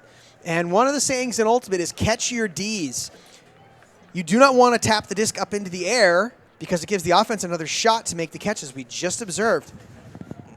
And Walsh with a pretty zingy throw. Great catch from him over 2 guys. Yes, roofs them both. And then really kind of muscles it out there. And there's Taylor again. He's having a great night. Skylar Taylor now with 6 goals. 1 more, and he would have doubled his season tally to date. And a definite bright spot. So let's see if they come down with any energy here and actually start to challenge these Seattle Cutters a little bit. On previous possessions, they're really kind of letting the Cutters just do what they want. Got to put some pressure on these guys, make things a little harder on them. There's somebody wide open in the middle. Sagal is uncovered. So there's some kind of weird switching thing happening downfield. And that is probably what we saw a couple of times earlier in this game where people were super duper open. It's almost like they're playing, allowing a defended passes. It's kind of like a half. It's kind of like a zone. It's like a very loose zone where there's not a lot of pressure on the thrower. The problem is you give a chunk yardage like this, and now they need to get into man. Person. Now they need to switch. There goes Cody Smart. Oh boy, there's a lot of white jerseys running loose in front of a lot of black jerseys here. So Smart has the disc now for Seattle. From Seattle's perspective, just be patient. You don't need to force anything.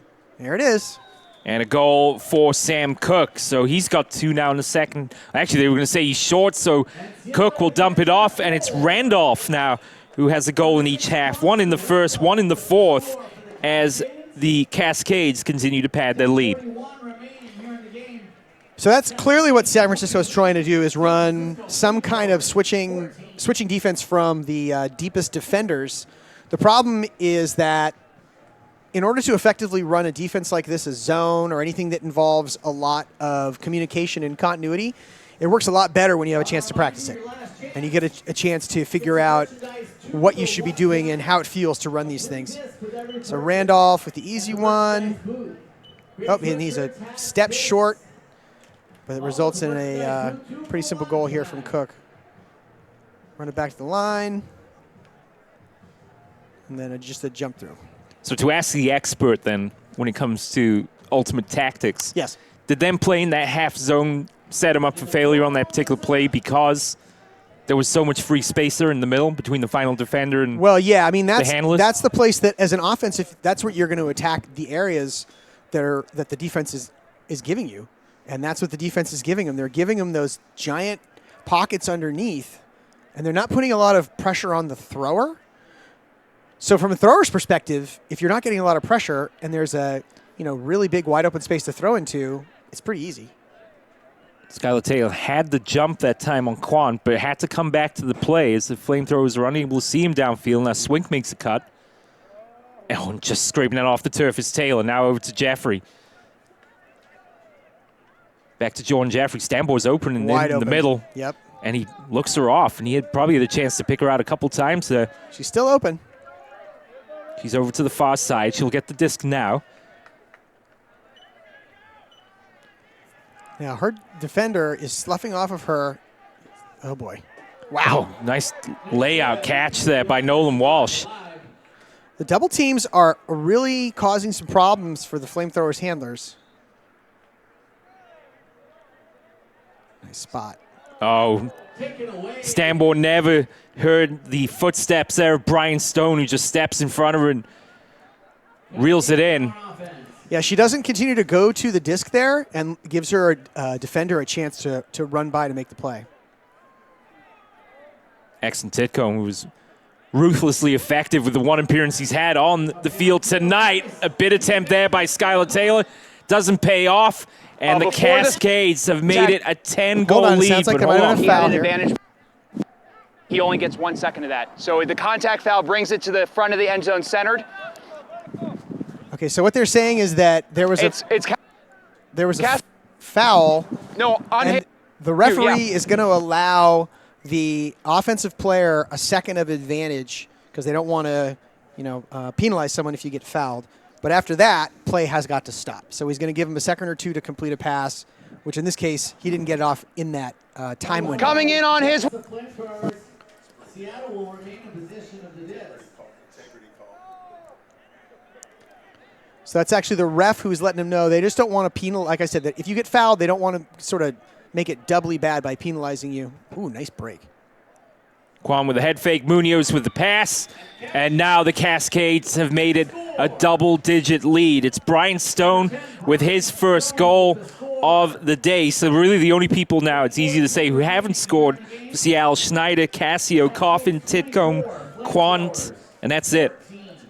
14 different scorers now. 1, 2, 3, 4, 5, 6, 7, 8, 9, 10 different players with assists, too. So you have to give Exton Titcomb a lot of credit for the game plan that he's had here today. Well, I think it's a pretty simple one. They're not throwing a lot of they're throwing hucks to people that are wide open because of busted defenses. So there's that. But beyond that, they're playing kind of just typical smart ultimate. They're moving it back and forth a lot. They're attacking the break side. Their timing looks excellent. They look like they've played together a lot. So what has been a difficult campaign, perhaps, for the Cascades is set to end on a high note here with a victory tonight to move to 5-8. That pull is in bounds. Oh, could be in trouble here. So this double team's been giving them trouble. That's a travel. There's Laboon. It's Kirkland. Okay, I think they didn't actually spot the disc where it went out of bounds. I thought it was behind the pylon. I thought it was too. I think it was in the end zone. So Laboon picks it up and just runs out to a spot, but the refs need to make sure that it's actually going in at the correct location. And I think Lawrence McKenna. Yep, so it comes in right there. JQ. Yeah, you can hear the ref there pointing out where the disc comes in bounds. Or comes in play, excuse me. We can try to pull a fast one there Yeah. on the officials. And then he traveled really badly, too.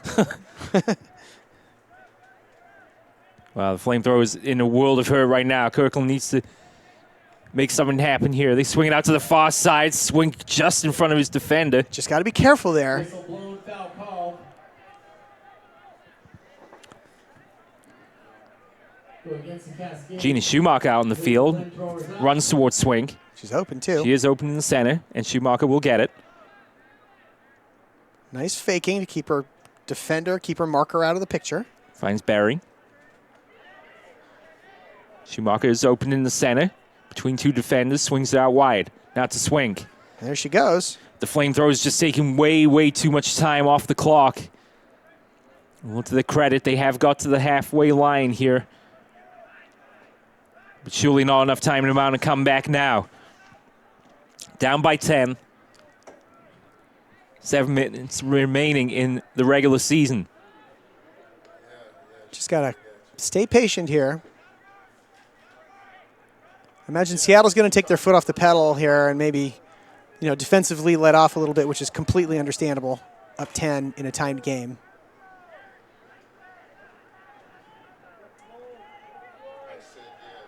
And Schumacher with the cut. She was open. Laboon's throw there was deflected by Munoz. Swink was somehow able to get a hand underneath it to keep it alive. But this particular possession has taken 1 minute and 15 seconds off the clock, and it does end with a goal. To Coyne, I believe. It is Cullen Coyne. That's his first goal of the night, number 5 on the season. And it's back within single digits. Seattle at this point is just, I was talking earlier about a team that has nothing to lose. I'll give them a lot of credit, too, for coming in and throwing some defenses at the FlameThrowers that they haven't seen all season. The only time I can remember this year when a team came in and tried some unusual defenses was when the Growlers came to town and they sort of played that sort of a 2-3-2 zone look. But Seattle's picking their spots when the disc is on the trap side, close to the trap side. They're double teaming the thrower, and I think the rest of the defenders are just playing really heads-up defense in terms of they're not worrying too much about stuff going over their heads, and they're anticipating being able to attack anything that's thrown over the top in front of them. More bad news than from San Diego. It's a 16-10 lead for the Growlers at halftime. Well, LA came in with absolutely nothing to prove, right? So they've already got it locked down. They know they're going to be seeing them in a couple of weeks, so why show them anything?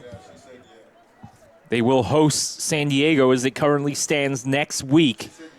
At the middle point of the fourth quarter here, the Cascades continue to add to their tally, and it's Will Coffin now. So the question now, perhaps. Sorry to whoop mid-announce there, but good. That's a great throw. That's a beautiful, zingy, outside in with forehand with a little bit of blade on it, right on the money. Sometimes you throw passes that you want to float in front of people and let them run to them, and sometimes you want to throw passes where you throw it right to that person, right in stride. That's a great throw from Randolph. He's going to get this and zip. Look at that. Great right touch. Around the defender. Really great pass. He really has to put some heat on it because he's got Alex Pan closing the angle of the throwing lane down the sideline. Pan did the right thing there. You got to cut the angle on the throw if you're beaten, but an awesome throw from Randolph. That Growlers result you see on your screen is at halftime. If I'm not mistaken, this might be the first year that the Western Conference playoffs has not been held in the Bay Area. I think you're right, actually. And it's 2 SoCal teams for the first time. Aviators were in it last year, obviously, but a bit of a sea change here in the West. Ooh, cross field. Oh, Swink had her open cross, had Stambaugh open cross field for a hammer, but he looked it off. You could hear the crowd shouting for it. Exactly. Oh, there it is. And the catch is made by Stambor for the goal. A bright spot here for the Flamethrowers then in the fourth quarter. You know, I'm going to say it's about time because the Cascades defenders are playing off of the cutter that's on the far side of the field, and that's where she was. She was on the top half of the field with the disc on the bottom half of the field, just being completely ignored. So I'm glad that they could finally cash that one in and make those poaching defenders pay a little bit.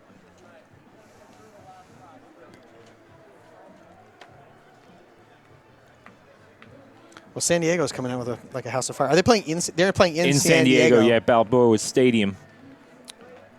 So LA will host next week. This is a nice kind of high blading forehand.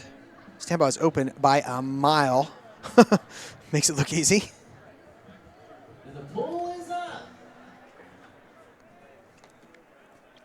I actually like the Aviators' chances at championship weekend. I was super impressed with them when we saw them up here. And that was a game you attended as a fan. Yeah, I mean, they won the game. It was a 1-point win on a buzzer beater, but they've got a lot of really just kind of lethal faceless cutters. I think I read a quote from, it might have been Marcelo Sanchez about playing against them. They have all these, this kind of faceless army of cutters that just exhaust you. Looking to unload there, unable to do so with Sam Cook. He sends it over to Cody Smart. I don't know what Pan exactly is doing there. You see how Pan is now, he's retreating, so, oh boy. Unlucky there with the layout was Chang. So they're still in this kind of zony look. There's Randolph again with a zingy forehand for the goal. And it was caught by Peter Geertz Larson, so he's having himself quite a game. He's got 5 goals now, 4 here in the second half. People are going to have some gaudy stats in this game. They've already scored 26 goals. So the current assist leader is, let's see, 1, 2, 3 players with 4 goals, 4 assists apiece. It's Smart, Casio, and Randolph just threw his 4th. Well, there's the Trib building. Been looking at that thing my whole life, I feel like. Grew up in the East Bay. You see some Flamethrowers hats out there in the crowd. 2018 edition of the Flamethrowers hat. Currently sported by me anyway. You, I've still yeah. got mine on. So Seattle will be regaining a rival in the West next year with the Portland team scheduled to take the field in 2019. They used to be called, the pro team that was in town there with the MLU, which is the defunct, there were 2 pro leagues, were called the Stags, and I wonder if they're going to bring that name back or not. That one through the hands there of Kirkland, who's once again doffed the hat, so that one out of play. Now on offense. Good D. Ooh, Scuba. Nice catch. Yeah, great one-handed effort there by Brian Stone to reel it in.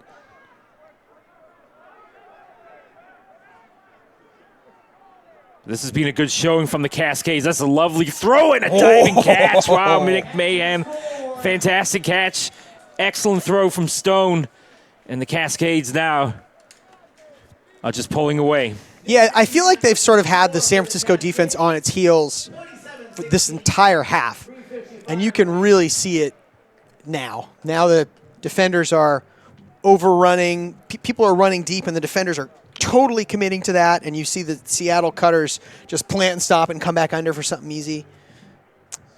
So, this game, like we said in the third quarter, I think this game was really lost to San Francisco in the third quarter. Yeah, the slow starts in both the second and the third quarters, doomed the Flamethrowers.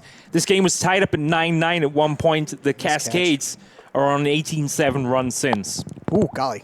Yeah.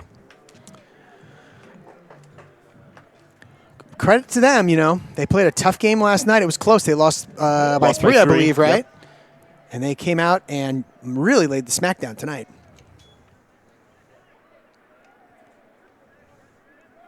So Jeffrey has it on the far side. This one's wide open underneath. It's Grande. But you wonder, though, if the usual players we hear. Skipping catch there by Taylor. It's a yard away and a goal for Alex Grande, number 3 on the season. But what I was going to say is you would wonder when we come back, we'll talk about that. Okay.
There is a look at the goal scorer, Alexis Stambor, her first of the season. First pro game Yeah. of her career. So congratulations to her. And we may be seeing her in a couple weeks' time here at Laney College as the women's FlameThrowers team makes their debut. And they are playing Seattle? Believe so, yes. Man, the poor Seattle team, they have been down here a lot. They're going to have to buy a timeshare somewhere in the Bay Area because we've seen these Seattle players. This is our second game with the Cascades, and there was the Cascades Cup. Right, We saw a mixed right. team there, too.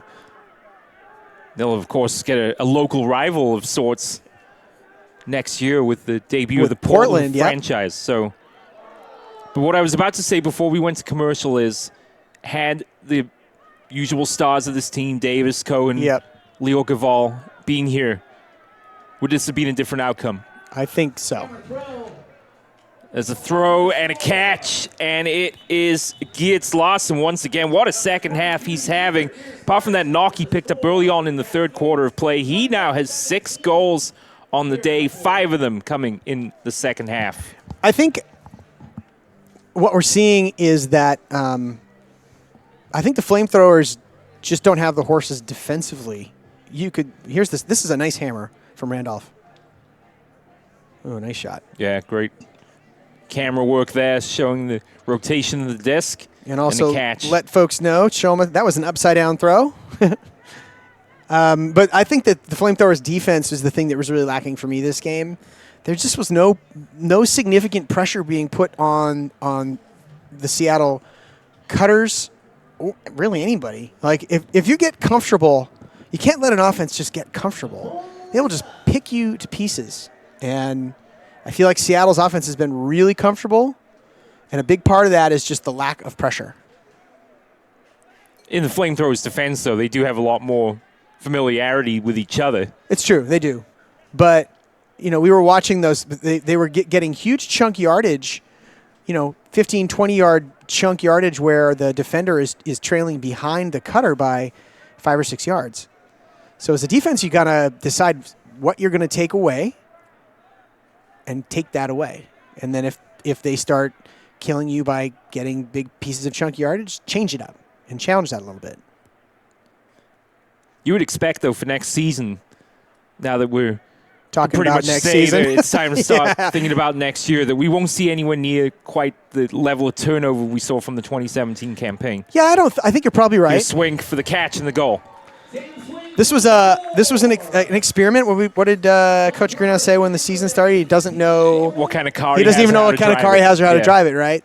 So they've definitely figured some things out for people that they want to bring back next year. There's a handful of very young guys who are UC Berkeley players who have never played at this level before, and I have probably learned a lot from the example of observing guys like Sanchez and Byron Liu and guys who have been there and have done it. So they'll definitely benefit from that. But I think the challenge is like in Ultimate, stars beat stars usually. And if you don't have those, star players, then, you look at the story of this team this year is they just rode those stars. Gavol had an unbelievable year. 48 goals. Sanchez, as usual, was like this unstoppable workhorse. We were talking to someone on the sideline earlier commenting about how the guy has missed 2 games in 4 years, and neither of those games is due to injury. It's because of scheduling conflicts. Right. So both those games came this year. Yeah. So, and Eli Kearns and guys like that. So it's tough. I think Pro Ultimate can be difficult because I don't think that the teams get nearly as much practice time as they would like. Wow, there's somebody wide open deep again. And that's Eckert. And Eckert is having himself quite the day now. That's goal number 2 to go with 2 assists. But they don't get nearly as much practice time as I think that they would like. And in that case, it's tough to develop young players in the way that the coaches would like to develop them. And also there's coaching turnover too. Let's not forget that. Coaching turnover is big. Right. It's tough to have continuity if you're replacing coaches every year. So we'll see what happens next year. I'm sure the team will be pretty competitive because I don't think the West, if it's anything like this year, it's going to be a complete toss-up. I think every team came into most every game feeling like they probably had a pretty good chance to win until LA really started to assert themselves partway through the season, and maybe you think, okay, well, But a couple of weeks ago, LA won here on a miraculous, bomb into the end zone. So that game could have gone either way. That now leads to my next question: is a disappointing season in the big name signing that they had in Hunter Corbett. Yes, we only saw agreed. a couple of games. Yeah. What difference do you think he would have made to this team had he been able to play a full season? I feel like he was kind of a do everything. This is nice closing defense. Taylor with a 2-handed leaping catch. Skylar Taylor is having his best game by far this season. Goal number 7. He's now doubled his tally for the season. Here's a great example of a guy who we've barely called his name all year. He makes this sort of impact late the last game of the year, and so from the coach's perspective and the owner's perspective, you got to be kind of looking at that guy. That's the kind of guy we want to keep around. It's a nice throw from Dada. Just going to sit. The Shane Worthington makes up quite a bit of ground, but still a nice catch by Taylor.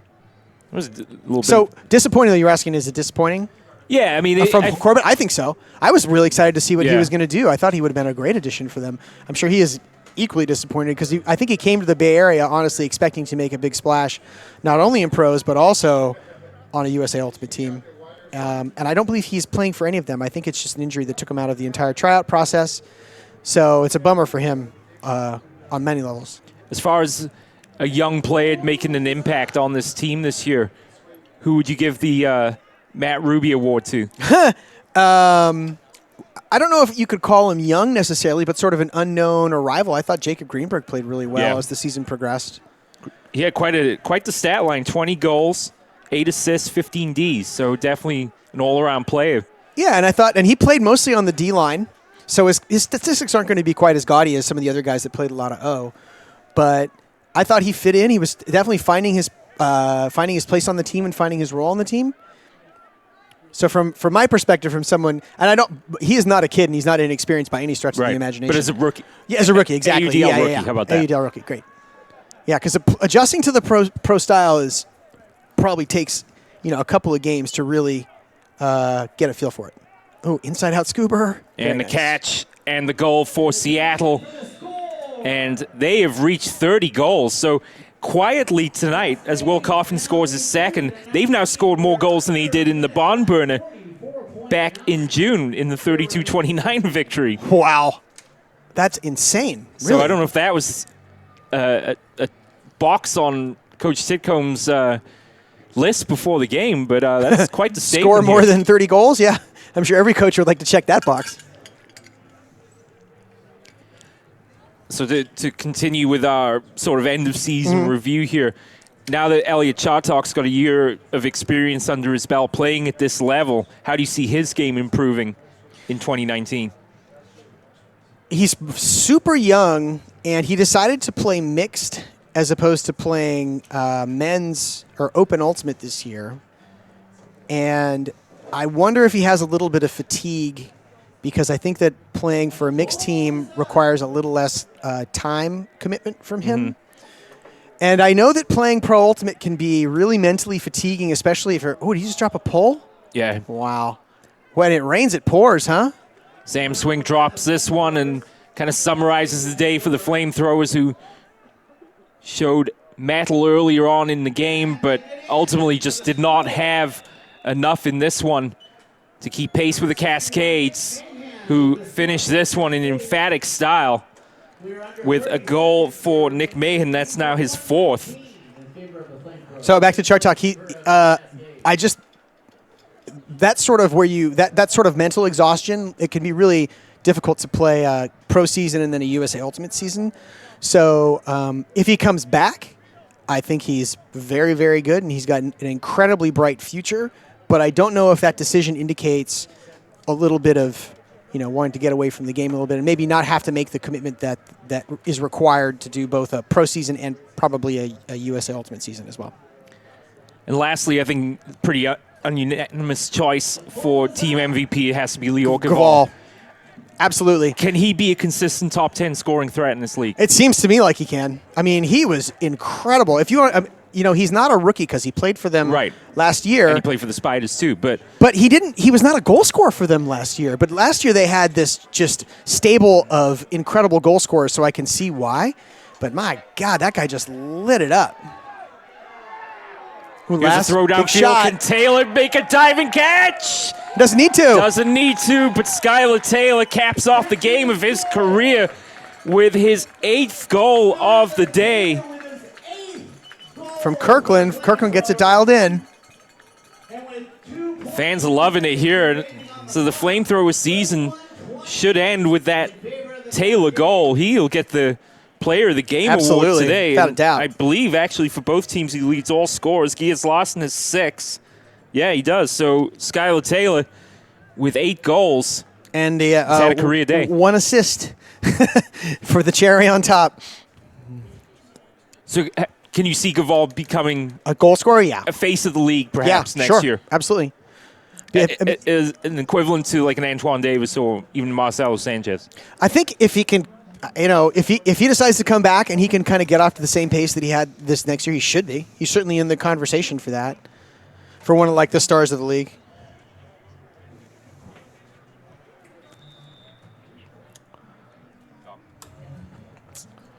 So, fittingly, the sun is set on the Flamethrower season, and the flame of the AUDL championship has now been extinguished. Yep. The Flamethrowers will not. Some wet weather came down from Seattle to put it out. Yeah, indeed. Some rain from the northwest. So the Flamethrowers, unfortunately, will not have the chance to defend last year's title. And the Toronto Rush gained revenge on them earlier this season with a comprehensive beatdown here at home. And the Flamethrowers' dreams of what would have been pretty slim playoff hopes have come to an end tonight, courtesy of the Seattle Cascades. It's kind of just bad timing in a lot of ways. The fact that they had such a revolver-heavy team last year and, like we talked about, World Ultimate Club Championships. World Ultimate Club Championships are happening.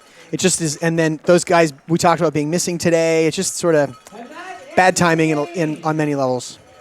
So it's the Cascades then, with a dominant third quarter performance, pulling away for the Flamethrowers and taking a 31-20 victory. We will take a break. We'll be back with highlights and to wrap it up here from Laney College in just a few moments' time here on 11 Sports USA and the Bay Area Online Sports Network.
So the FlameThrowers getting a nice send-off here from the home fans, as are the Cascades, who are well pleased about the way that their season concluded here as they shake hands with the officials. A 31-20 victory. The FlameThrowers hung around early, but ultimately the experience and scoring prowess of the Cascades was a little bit too much for them to handle. Yeah, FlameThrowers defense, a little lackluster, I'd say, and then offensively just suffering from that lack of familiarity and asking some kids to do some things that they really haven't been asked to do all season long. Pretty tough adjustment to end the season on that kind of outcome. Cascades just exploding for 18 goals in the second half of play. We thought there might be a drop-off in the terms of energy, but was not the case on the day. And the FlameThrowers' opportunity to defend the AUDL title has gone. So let's take a look at the highlights then of this final regular season game of 2018 here on 11 Sports USA and the Bay Area Online Sports Network. It's a nice, one of many, nice bobbling catch there. That's a great catch by Will Coffin. From Coffin. A nice layout from Swink, where he gets pushed out of bounds and gets one step inbounds. And look at him calling for the throw there from Titcom. Shane Worthington wide open. That was kind of the point where you had a feeling that this one was probably over. Oh, there's those guys. That's same throw, inside-out forehand from Titcom. He lays out and catches it and then yanks the inside-out forehand for the goal. Header. And then the zingy backhand. One of many Skylar Taylor goals tonight. Here's another one. He was the true breakout performer. Yeah, he had as a great was game. Lexa Stambor tonight with her goal as well. But too much. Too much of this. Yeah. Too much of wide open people in the end zone against some kind of junky defense. It's a great catch from Walsh. Roofs two guys and then zings it. Yeah. I like it. You can tell when someone's going to throw it hard because they kind of grimace just before they release it. This is nice D here from Stone. And then a great pass down the line around a closing defender. And this is where Lexi Stambaugh gets on the board. First goal as a pro. Two hands, makes no doubt Two about hands, it. get the toes down. Got to make sure. High fives from everybody. We'll be seeing her in a couple weeks' time. That's right, we will. On the 27th. On the 27th, we'll be back in the booth for that. And this is another goal from Taylor. The closing defender. Two hands again there. He was really dialed in. I only saw one or two kind of missteps from him as a cutter all day, and beyond that, he was unstoppable. So the Cascades then end their season on the high. The Cascades end their season on a high then with a victory here tonight at Laney College. 31-20 victory over the defending champion San Francisco FlameThrowers, who will not now have the opportunity to defend the AUDL title in 2018, having been eliminated tonight with a loss to Seattle and with the Growlers leading by 6 at the half in Los Angeles at last check. They needed the Growlers to lose to LA to have any chance of qualifying for the playoffs. We will be back for our final game of the season here on 11 Sports USA and the Bay Area Online Sports Network on the 27th of July as the San Francisco FlameThrowers women's team makes their professional debut. So be sure to join us on 11 Sports, the Bay Area Online Sports Network, or even come down to Laney in person if it's a night like we had here tonight, Rubes. Yeah, it's going to be beautiful again. It's going to be a great night for it, and it's going to be really exciting to watch some women get an opportunity to play on the giant field of the pro with refs, and it's going to be, I think they'll really, really, really enjoy it. It's a super fun experience. Once again, the FlameThrowers eliminated from playoff contention tonight with a 31-20 loss to Seattle. That'll conclude our regular season coverage then here of the San Francisco FlameThrowers on 11 Sports USA and the Bay Area Online Sports Network for our entire crew, including our director, Jim Petramili, our camera crew, our replay operators, our sound technicians, and our roving, graphics and roving cameraman. It's been a pleasure broadcasting this 2018 season for you. For Matt Ruby, my name's Stephen Davies. Final score, Seattle 31, San Francisco 20. Until next time, ciao for now.